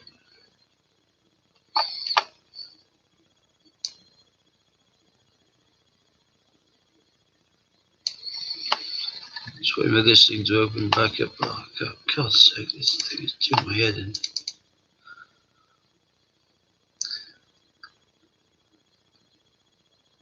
Yeah, I'm getting. I might throw my chips and retire earlier than I plan to, just so I can get a lump sums, just so I can buy a new blooming computer, because this one is doing my head in.